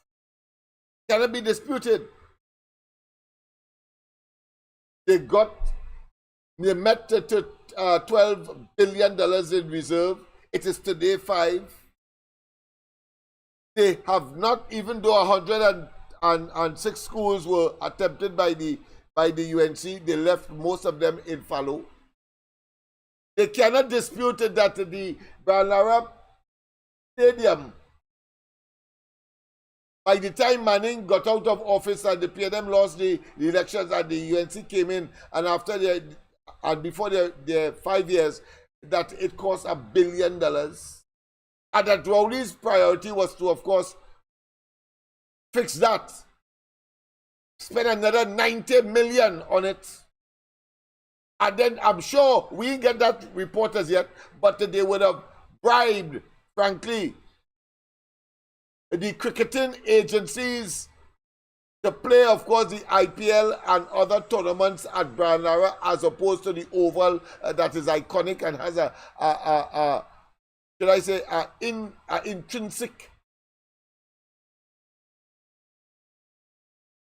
a history that cannot be divorced from the evolution of cricket and the heydays and the great days up to today in Trinidad, in the West Indies I'm talking about. I'm talking about the Queen's Park Oval. But instead they pay these agencies with our money to go there and play games there. And then for these cricketing entities that organize and manage and superintend the game of cricket to say that Barnara pitch ain't no damn good. And so much so they had to now spend additional money to fix it after the last tournament because teams complained as to the unevenness and the erratic behavior of the pitch. That is Rowley, and they are prepared to use our money. Now, I didn't mind if it's their money, but instead they carry on a blasted parlor, but they want to be prime minister and ministers. And everything they touch, they turn to the biblical pillar of salt. So you understand. So that those arguments that Kamala would have included in her request to these agencies for coming here to observe the next elections, and of course coupled with the irrefutable evidence that Rowley said in non-certain terms that he didn't want no, especially for the last local government. He said flatly no. For the first time, he said flatly no. The other times, he engaged, of course, in circumlocution. He said no, but with roundabout talk. He said no indirectly. So you really, so it is so ambiguous that he could always say, listen, no, I didn't say that. I said this instead, the opposite of what Kamala would have, of course. But the evidence is clear. Not even if you want to jump, skip, hop, he could get away. No way. As opposed, the point I am making, as opposed to when he wrote about Kamala Prasad Bisesa, it was a concoction of lies, an amalgamation of lies, a chronicle of lies. And they didn't take him on because they understood that an opposition, just as how they will have to consider as far as Kamala is concerned in the present iteration or the present circumstance, that she wants to get into government and therefore could say anything. But the point about it is that while she could have refuted, of course, what Rowley wrote back in 2015 to the Commonwealth Secretariat and that of the CARICOM Secretariat, when, of course, he writes, he cannot, of course, refuse or refute or say that Kamala lied because all of that are well documented, known, and accepted, and is part and parcel of the political history of Trinidad and Tobago and the management of our affairs by the Rowley PNM administration. He cannot. Big difference. That is why I said that blue lights and silver bracelet can easily be initiated by a rookie investigator coming out from the training college, because the evidence is so commonplace and so poignant and so relevant and so in citing that the Rowley and they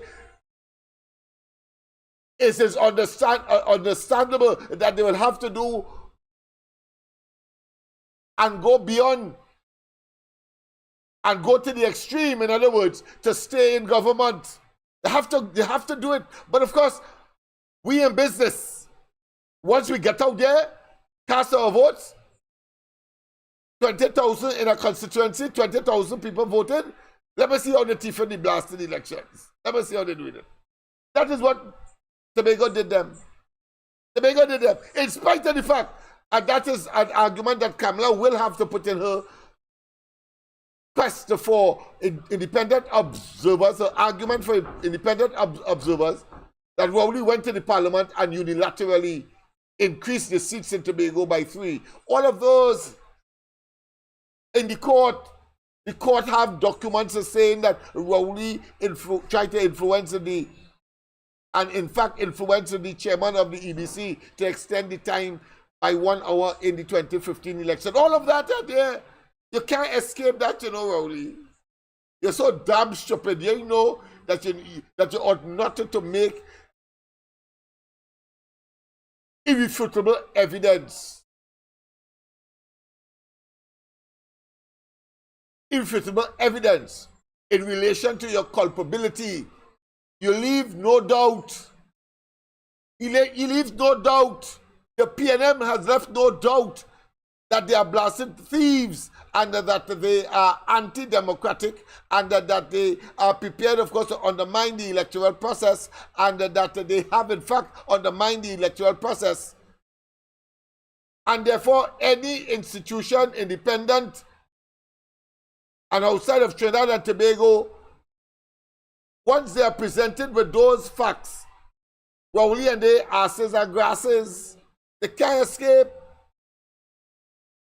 That is why I keep saying blue lights and silver bracelets is inevitable. If you believe that a prime minister, a former prime minister, can't get charged, but of course, you know that Bazio Pandey get charged, so we're telling me.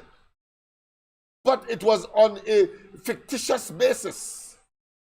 It was on the basis of political victimization and, of course, avarice for power. The greedy for power.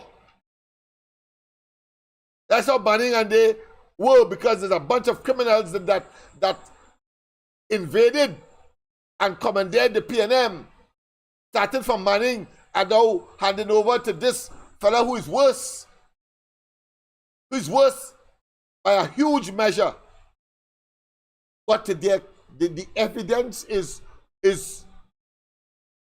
visible, is evident. The probative nature or the value of it, meaning that the ability to use it in court is extremely perfect. Can't escape. Because those things happen. Rowley concocted the emails, put it in a letter and sent it to them.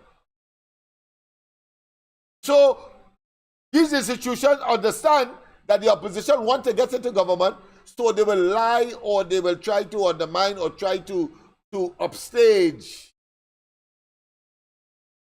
the government. The government does not have, this government does not have that option, because all what Kamala would put in her letter, and you and I, are the truth and nothing but the truth. And it is not just explainable, but it is evidential. The evidence is there. A pleasant good night. Welcome. Hey, good night. Good night, my friend. Yes. Ken, how you doing, man? All right. Hey, my question is, I'm listening to you all the time. I listen. Speak a little louder. I'm not getting you clearly. Speak a little louder. Yeah. Hear me now? Yeah, good. Yes. No. Yeah. Yeah. I listen to you very carefully. Everybody else. Yes. I don't understand. When PNM is in power, when PNM has the country in the prime minister, why is it that they cannot do them anything or have them accountable for what they're doing? when the UNC or anybody else there, they can do, you just mentioned Monday, when he did something, he hold them accountable. So why is that? And why is these people, why is Raleigh doing so much of damages to that country and he cannot hold, like nobody cannot hold him accountable? Because my son-in-law was saying, well, he was in Iraq 2 times, but he's a police down, Yes. down Fort Lauderdale. Yeah. He was in Iraq twice. Yeah. So he apparently was saying, why they don't, since they have in relationship with the United States, why they don't hire, why they don't suggest special force from the United States and put that country in order? And they will. Trust me. Right? And they clean up them criminals and whoever come behind it. So I told him, I said, listen, that government don't want that because to corrupt it because they all know what's going on because they don't want somebody else to come in there to know what is going on because a lot of people will be in jail. You know, because this thing is going on, Lennox. Yes. This thing is criminals going on where he's saying that this thing is come from the head. And this thing's alleged is coming from national security. That's why he don't care. He know what's going on. They know what's going on. The border open. They are allowing these things to happen. You know? So the people is the government. The people in Trinidad and Tobago is the government. And why they don't come out in the numbers and stop this nonsense. And if they come out by like 200,000 or 300,000, or let's say 200,000 people say, hey, Rolly, you gotta go. And the whole cabinet gotta go. They can't go and ask for help here. They wouldn't. That's the time they would not better. See? And they're watching me. They are watching Rowley. They are watching him closely. Like I said before, they're not going to do anything to him, just like you, Saddam Hussein. They're just gathering evidence. Lennox, these things have to stop, and your Trinidad and Tobago has put your foot down. I'm saying you, but you could only do so much, and them they could do so much. They could only talk, but it depends on the people if they're ready for that. And I think they're ready for that because this thing is going too far. This thing is going very far. Let's I don't want to keep you back as long as about 10 o'clock already. Yes, yes, you know? yes. And you do your thing, and I got your stuff home. All right. Thank you very much. Yes, thank you very much. Thank you very much. So, We will be in contact. Yes. I'll be home tomorrow. I'm in Georgia right now. Thank you. Thank you. Drop off, and I go home for a few days. All right. Great. All right. All right. Yes, my friend. Yes, my friend. Thank you. Yes, indeed. And of course, he started with why it is that these people cannot be held accountable or have not been held accountable. Well, there are about 3 things that are fundamental to understanding why. The 3 things. And I want to put in a 4th one in terms of the exceptional nature of the Rowley administration. You see, never before have we had such a conspicuous, such a obvious, such a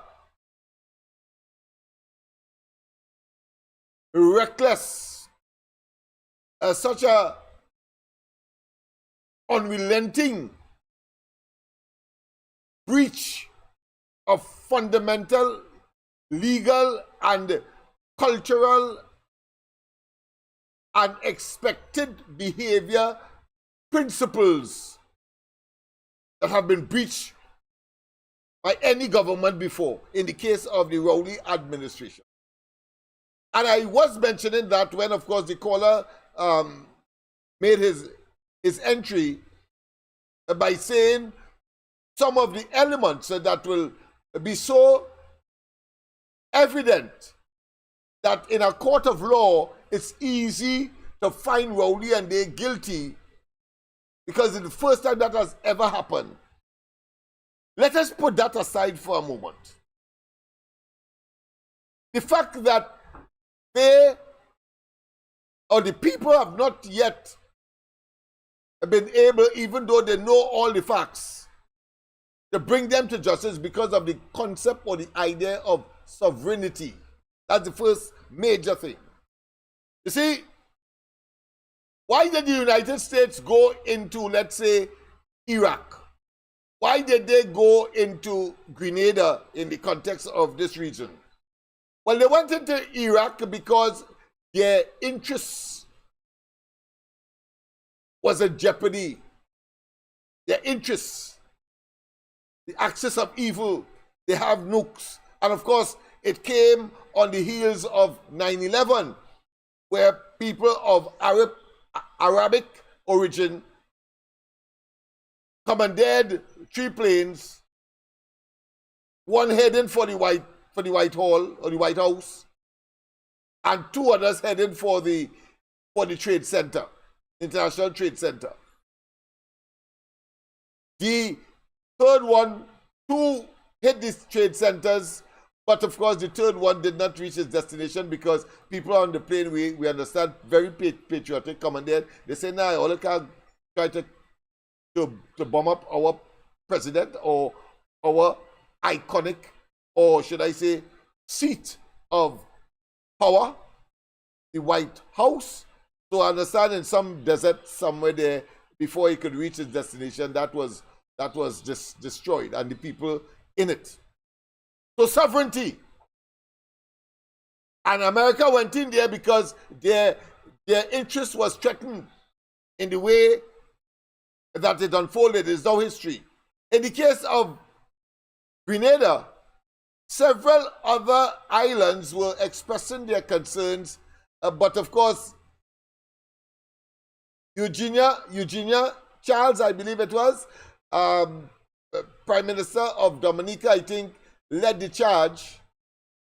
But of course, the people themselves were under siege because an entire regime was wiped out by a greedy, power-mongering Austin and the military junta that took over government there. And so it had to be.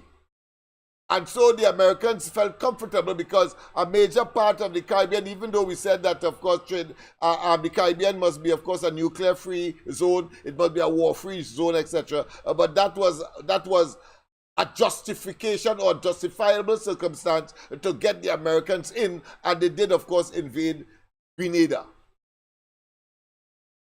Again, when the Americans went for the Panamanian president, a similar argument was made with respect, of course, to narcotics and the threat to the society of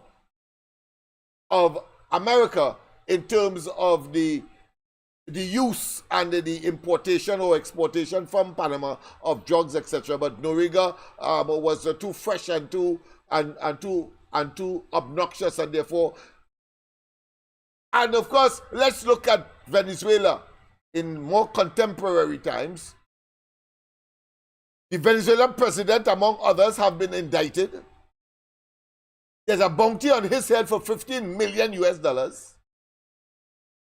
But watch me, even though Venezuela at this time have infringed, of course, the interests, and for less than that, the Americans would have invaded Panama and Grenada. The fact that the Chinese are involved in Venezuela, the Russians are involved, and of course the Iranians to a lesser extent, and the Cubans, makes it a more difficult proposition. Not that they can't invade, but a more difficult proposition. And they prefer, of course, to buy time and see how things how things evolve before. But of course, if, for example, America was absolutely dependent on Venezuelan oil, bet your bottom dollar, in spite of the presence of China, Russia, Cuba, Iran, I bet you they would have gone in there already. So the point I am making is that it depends on the circumstance and the threat and the critical nature of the threat to the Americans' interests. So even though a concerned group of citizens decide to, of course, ask America to get in here, they're not going to do it. Not for the reasons that we have now. Of course, as the caller rightly, one the caller said, that we have, of course, the OAS and so on, that we can make the argument that there's a threat internally, and we are a member of that grouping, and therefore, from that perspective, some kind of sanction, some kind of not slap on the wrist, but certainly some kind of intervention could be made by way, of course, a stern statement by their influence, etc. But let's get right into the crux of the matter.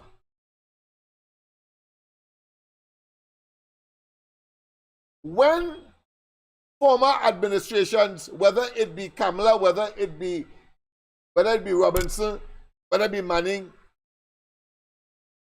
were accused of misbehavior in public office, we have domestic laws to treat with that. The difference between those examples and the Rowley administration, not that it didn't happen with the Manning administration, but it is much more blatant and much more obvious and much more politically motivated and victimizing than any other administration in the past. Rowley has demonstrated on multiple grounds and multiple times. He's prepared to interfere and the evidence is clear, and then of course he comes and he confesses the reason for closing down Petrotrin and reducing, of course, our ability to earn foreign exchange drastically. His interference, of course, with the independent, constitutionally protected Police Service Commission, and of course scuttling the chances of getting the former Commissioner of Police to be a Commissioner of Police for a second time. I'm talking about, of course, Gary Griffith. His intervention with respect, of course, using his small group, his minute parliamentary team to expand the number of seats in the Tobago House of Assembly to try ostensibly to break the deadlock there, 6-6, but in his favor. It's clear. But I think the greatest infringement that is pellucid, that is clear. You see, I said all of that to say Rowley must make a jail. Because the greatest one of them all is when, of course, the UNC had to take him to the Privy Council, as far as the Privy Council. And the Privy Council had to say, you try to usurp, you try to take away the rights of the people to vote. You, a small group, the cabinet, by making a decision to go to the parliament with your minuscule, your attenuated, your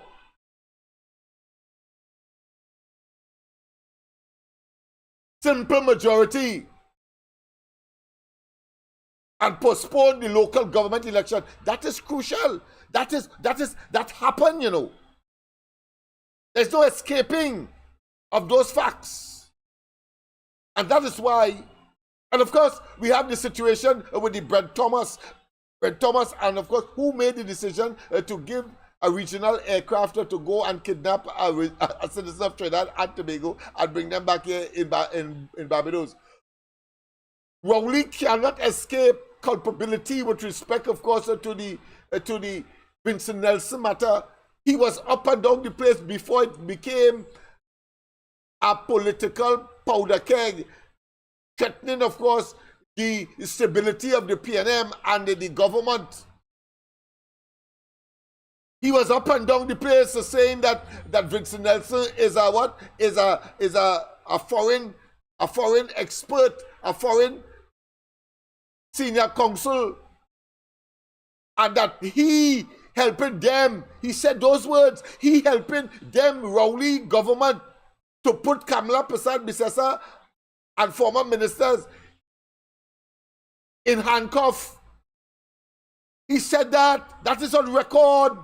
He can't escape that. He cannot escape it, people. And then when the news broke, by virtue of obviously whistleblowers who felt incensed and see that as an abuse and unlimited high-handedness, they then, of course, broke the news about the indemnity agreement. And what Rowley did was to give as a scapegoat, slap Al-Rari on his wrist by, of course, saying he removed him from, of course, the fire of direct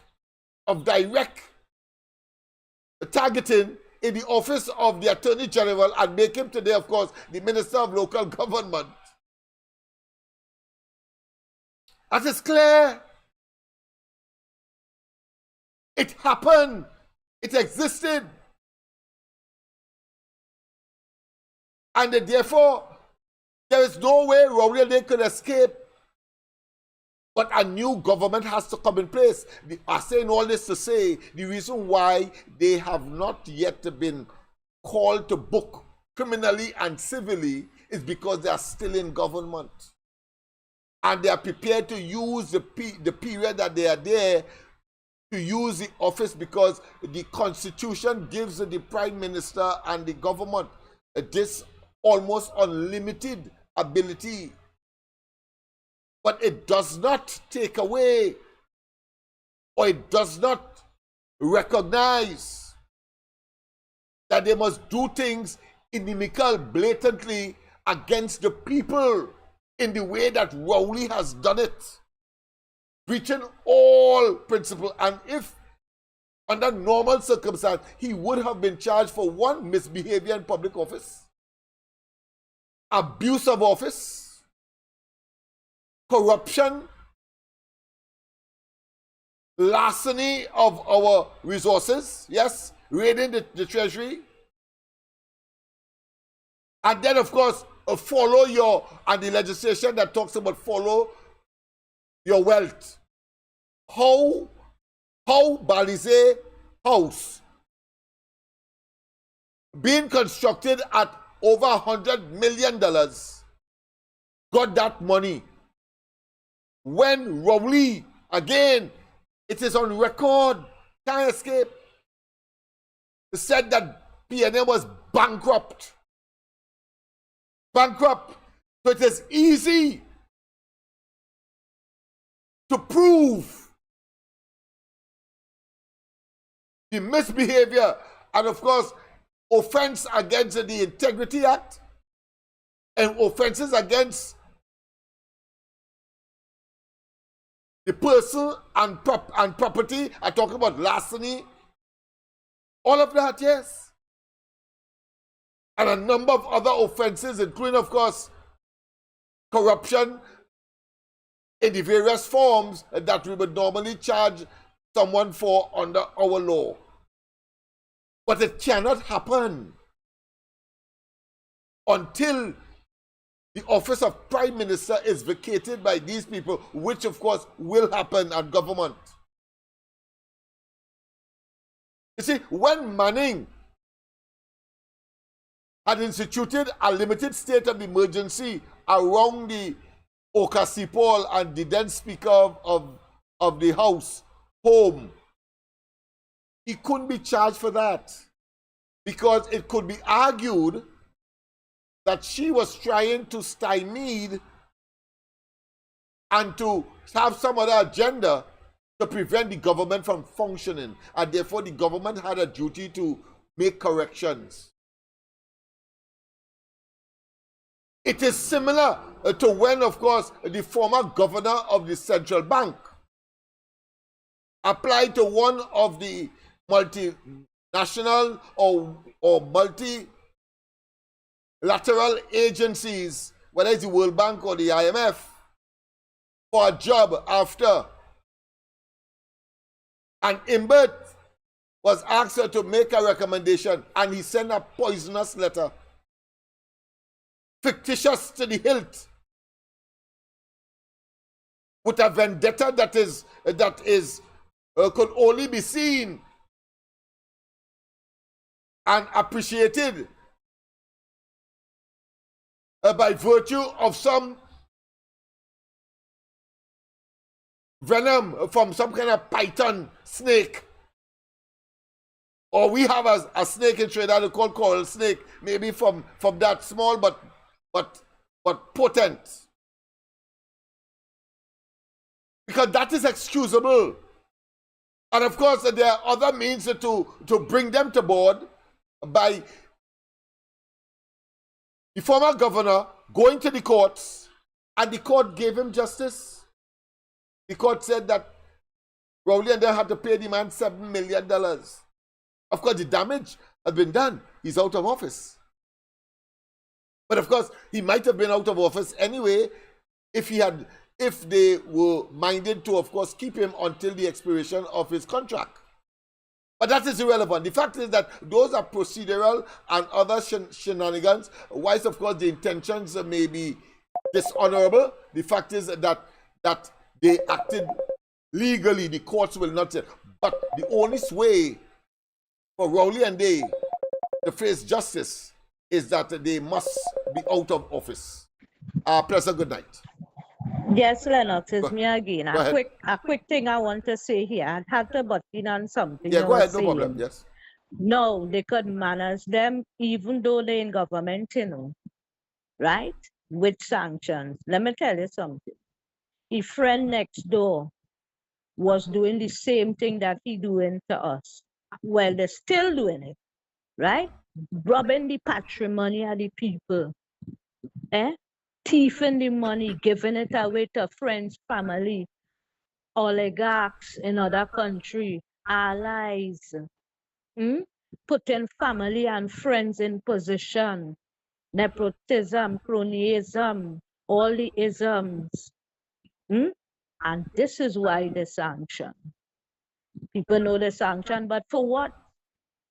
For thieving, raping the treasury, robbing the patrimony of the people, taking all the oil and gas money, billing this, billing that, wastage, no transparency, no accountability, no procurement, no nothing. Only this non-disclosure this, non-disclosure that. You can't ask them a question. Same thing. And they had to seize all the oil and gas money. They can't get a cent to do as the damn well like and please. And it's so they give them all kind of sanction. When they start to get pressure, so they run the Americans out of Venezuela. We all know that. Long time. They run them out. They give them 72 hours to leave the embassy. Venezuelans can't get visa, so no business doing there because they don't have an American embassy there. It's only Colombia they could reach to do business, get through to see how they can apply for an American visa or whatever. All this thing we're only doing is what they were doing over there. This is why they will keep saying the Venezuelans, we coming just like there. And this is what people must understand. Taxing the people, want to take their property. Telling you they will sell it. Following the Cubans. It's Cuba who have the Venezuela in this mess. I just had to say that right now. and they had to sanction them and seize everything they have. Not only the country money, and they get getting an economic crisis, even the officials get personal sanctions on them, for all kind of corruption, down to the Chief Justice get a sanction. The one before this woman here, now she come and do the same thing, put Maduro back in thing and say that he win the election. The sanction she has. These people can't even do money transfer by Western Union. That was one of the first things the country gets sanctioned with. They cannot send $1 to Venezuela. Not $1. But that is our next story. I can't talk about that. Not tonight. All right, okay. Thank you for that intervention. And it is clear that there is a need. Oh, sorry. Yeah, you call back? Good night. You didn't finish? Oh, she finished. All right. Yes. It is clear that from what she has said, the situation in Venezuela is different to that of Trinidad and Tobago, because we started with the situation as far as the Americans and whether they should come in on or not. In the case of Venezuela, America's interest is affected. The region is being destabilized. All 4 million and counting persons coming out of there and going, and of course heading for the United States. America's interest is being threatened there. To put it simple, in the case of Trinidad, America's interest is not. We are small fry in all of this. Nobody is migrating as a result, and we only have 1.5 million. So we are not going to be considered as a priority for the kind of sanction that is being meted out to Venezuela. That's one. Two, that Rowley and they, when they realize that they are nearing, when they reach the brink of nearing an understanding, like take for instance the opposition will write to the State Department and say that they're doing this and that, Delcy Rodriguez, etc. All of those things would have attracted sanction under normal circumstance. But what they do in order to, of course, avoid the Americans acting immediately. I'm not saying that they wouldn't act in the future as far as sanction is concerned, including, of course, the OAS. But I'll tell you what the Rowley did. When, of course, they realized that they would have been attracting the attention of the Americans in terms of sanctions, you know what they did, right? They opened up the country to register in all. Because before that, they were saying that Venezuelans ought not to come here. They were hostile to the Venezuelans. But as soon as the Delcy matter came up, the shipment, should I say, the plane load of 82 persons sent back when they were looking, of course, to look for refugee status with the local United Nations agency here for refugee. All of that.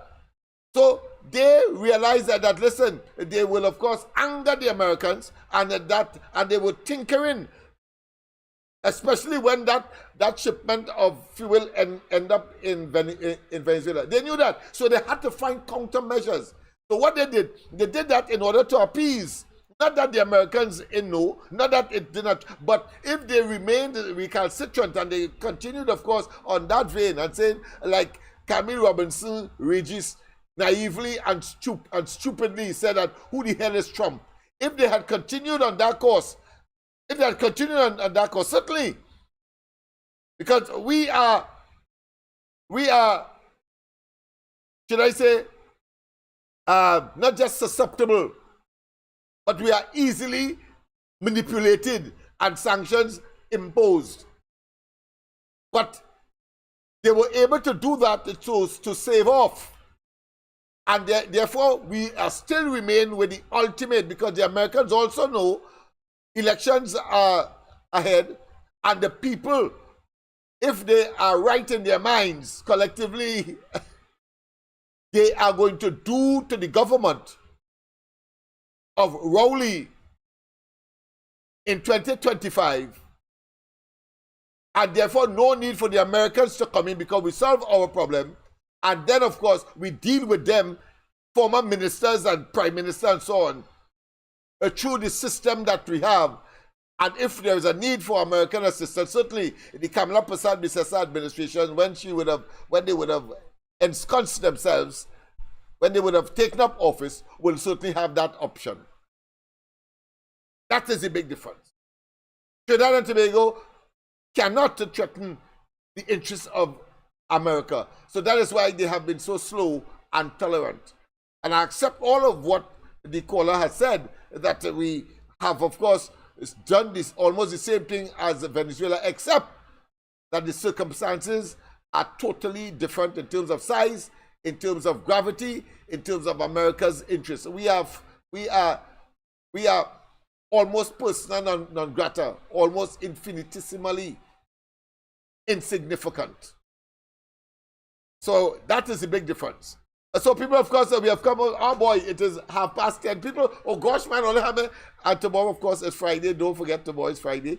So, of course, you won't see me tomorrow, but certainly on Saturday, as we deal with more and more. Let's just hear a little more of Stuart Young and his misogynic hogwash, and trying to a former, I should say now, is it safe to say a former acting prime minister? He will run jails now for all this call before. President, good night. Hey, good night. Yeah. Just speak a little louder, that's all. Speak a little louder. Yeah. Yeah. Go ahead. One thing I would say is that Raleigh will go down that easy, you know. Raleigh would not go down that easy. And most likely, Kabla might need outside here, most likely, but he's not going to go down that easy. You know? I agree. But you know, one factor I did leave out that I should mention now that you call back is that what the world will say, what the region would say, big America, the most powerful country in the world, coming down on Rowley and this government for that. That is what they will say. But of course, they'll have no difficulty with Venezuela, but certainly with Trinidad, as they were saying. One group of persons was saying that of Grenada. So the advantage, in other words. So that is why they wouldn't come in here militarily and so on. So even though they would have been invited by the opposition, they would certainly not be invited by Rowley and they, because they believe that they could manipulate the scene locally in order to avoid that kind of consideration. But go ahead. Yeah, but if Raleigh linked up, like Mr. Rima was saying, if Raleigh linked up, not if is, with Venezuela, you have an excuse? Yeah, but how? I can't see it. The excuse, because the link. He linked up with Venezuela with Maduro. No, because remember, you have an excuse. Rowley doing what America say, you know. Rowley, remember, when the Dragon deal came and he came back here and said, listen, yes, we confirm Venezuela willing, of course, to give a territorial thing. They had to go to America now to get the license. It's a license they get, you know. So they still have to go to America in order to get the license. So they have done all what is required to neutralize any effort or any attempt or any action to come into Trinidad and do like what they did in Grenada or Panama. That's the big difference. So you see, they are avoiding wise doing. They're avoiding wise they're doing. They're avoiding wise they're doing. And it's very difficult, of course, to for America to say yes. But they expect the population, as I do, to take the appropriate action and to do to Rowley and they what is required through the legal system, both criminal and of course civil. Yeah, but if it's not the case and they get invited or there was request, they would not hesitate. Repeat that. I didn't hear that part. No, I'm saying if they get invited or if they request help for some reason, they will not hesitate. They will I agree. If they were oppressing you see, again, in that sphere, let's take the oppression of the opposition and the people. Really and truly, when we look at what Rowley and they are doing in relation to the opposition, it's really not oppression that merits the involvement of the Americans, because they ain't jailing them, they ain't doing things without evidence on a wholesale basis. All of that, if that was happening, and of course, whilst we would have gotten tear gas and so on, that has been excused. If we had about 100,000 persons there, and then of course all of them were put in jail and then tortured and so on, and our human rights were blatantly violated, then of course I could see a case. But certainly what Rowley and them are doing it measured. They are intimidating the people to do what their nasty work, threatening them, and of course to do their evil agenda, and therefore they're sitting settled. They are settled like if they are honky-dory, without of course having to attract the attention of the Americans as how Maduro has been doing. Yeah, but technically, Lennox, they're doing it, you know. Yeah, we know that. We know they are doing it, but they are doing it so should I say beguilingly? Beguilingly, so unhardily, that you really can't justify a big honcho like the United States coming in here to treat with that matter. They prefer to let the population deal with that, as opposed to what is happening in Venezuela. That's the point I am making. Our next point again. Okay, if you have a job, if you have a permanent job, if you work for the government, and you're working for X amount of money for the month, right? And for the year, you could only declare that amount of money that you make and expenses. How come the cabinet getting so much money as a stable, a fixed salary, and you end up with millions of dollars? Where that come from? well, again, that's why the parliament is there, and if the parliament approve it, even though the minority may disagree, the majority will have their way, and as far as that is concerned, that is law. Of course, the ultimate judge is the population. If they have done wrong to the people, it is expected in a well-functioning democracy, as we see in the United States, the people will then be the ultimate arbiter, the ultimate judge, and vote the tail out, which is what is expected and must happen to Rowley and they. That is how the system works. That is democracy. What I'm trying to do, Lennox, I'm trying to open the eyes of Trinidad. No, I see you're playing devil's advocate to some extent, and this is good, because the people must understand that there are certain parameters, there are certain restrictions. I'm working for a fixed salary. Yeah. And people at Trinidad to open their eyes. Open their eyes, that's right. Yes, I just throwing it out there. And you're doing a marvelous job. I suspect that. Yes. If a person, I'm working for a certain amount of salary. Yeah. Where are you getting those money to buy buildings? Where are you getting that money from? Exactly. Where that money is coming out from? They have to account. They must account. Yeah, they must account. You were broken. Kickback from those projects. Those contractors. It's obvious it's kickback, but it's to prove it. Have to give an account where they get that money. Look, for instance, for me. Yeah, but he wanted to say it come out from the sky. Or he wanted to say it suddenly come from the sky over the last 9 years of PNM in government under him. That bunch of rapscallions, criminals, thieves. If for instance, if I working for a certain amount of fixed salary, but I don't work for a fixed salary because I doing, I work for cents. Yeah, they would have to be investigated. But I'm saying, if I put in $10,000, $50,000 in the bank every month, You know what's going on there? The bank has a red flag. Yeah. To find out Source. the source, yes. The source. And yes. you have to prove that. Yeah. You see what I'm saying? Yeah. See the difference of the law. Yeah. I understand. I understand clearly what you're saying. Don't feel I don't. I understand clearly. But that's for another discussion that would be much more elaborate, and all the nuances we could Yeah, but I'm trying to open up the eyes of Trinidad and Tobago a little bit. Okay, then. My 2 cents. All right. Thanks very much. All right. Yes, man. Well said. I think people, we have come to the end. Let me just give you Stuart Young. You can't use the PTSD buses anymore, though, but you will bring the girls for all, you know. What chance by the Parliamentary? You're going to use the bathroom? Yeah, Shannon Zami. Argument. Don't call my name.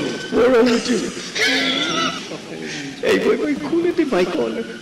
Did you contact the boss?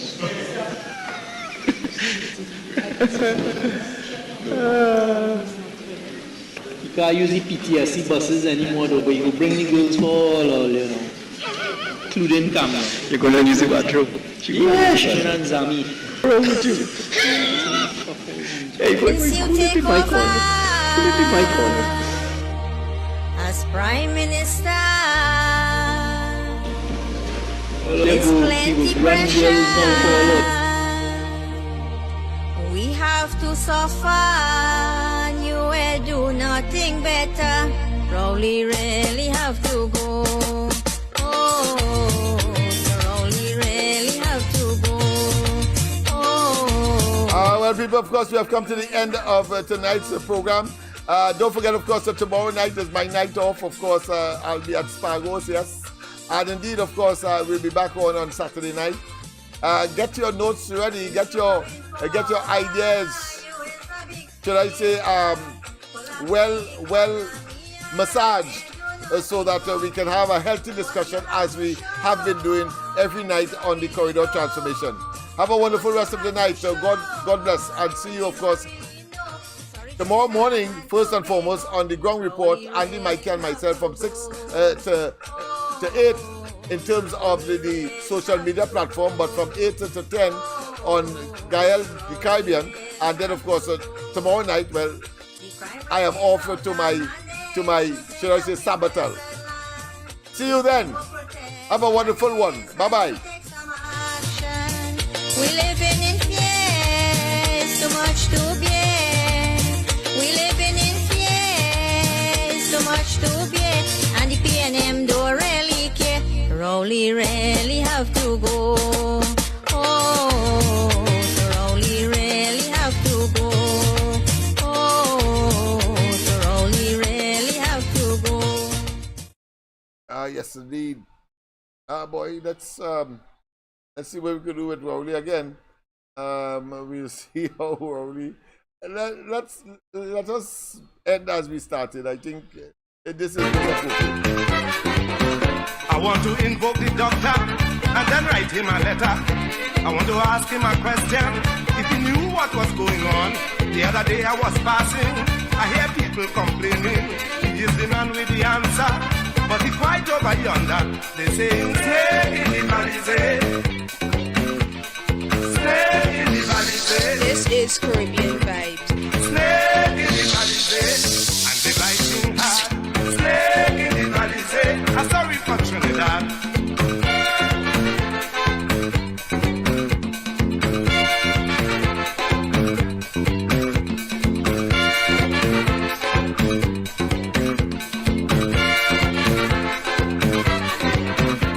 Big snakes in the country, man, they worse than Mapiti. When they're making the racket, they don't dress up in nice jacket. Some big fat mackerel drink out the oil in the oil well. I want to invoke the doctor and then write him a letter. I want to ask him a question. If he knew what was going on, the other day I was passing, I hear people complaining. He is the man with the answer, but he quite over yonder. They say, stay in the valley, stay in This is Caribbean Vibes. Snake in the valley, and they biting hard. Snake in the valley, I'm sorry for Trinidad.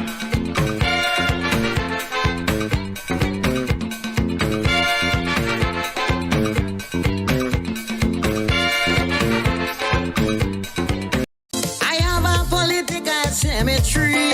It's not for people like you and me. It is for all them politicians. And I dig in their grave, no fuck with me hand. I find some of them, they living too long. And every 5 years is the same old song. Some of them dead, just shame to lie down. So I prepare for them a burial ground. Rowley, my first grave for he. With joy in my heart, put him down with glee.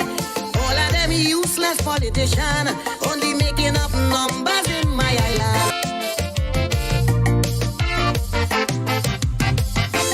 I don't care all who go vex with me, but Kamala I not ready to bury. She is a strong, determined woman like me, and deserve a chance to run this country. When she in power, I don't go hungry, and Calypsonian does get big money. She don't deserve no spot in my cemetery. I putting she in the center of the city. I have a political cemetery. It's not for people like you and me. It is for all them politicians. And I dig in their grave, no fuck with me hand. I find some of them, they living too long. And every 5 years is the same old song.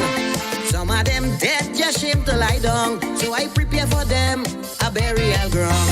Rowley, my first grave for he. With joy in my heart, put him down with glee. All of them useless politicians, only making up numbers in my island.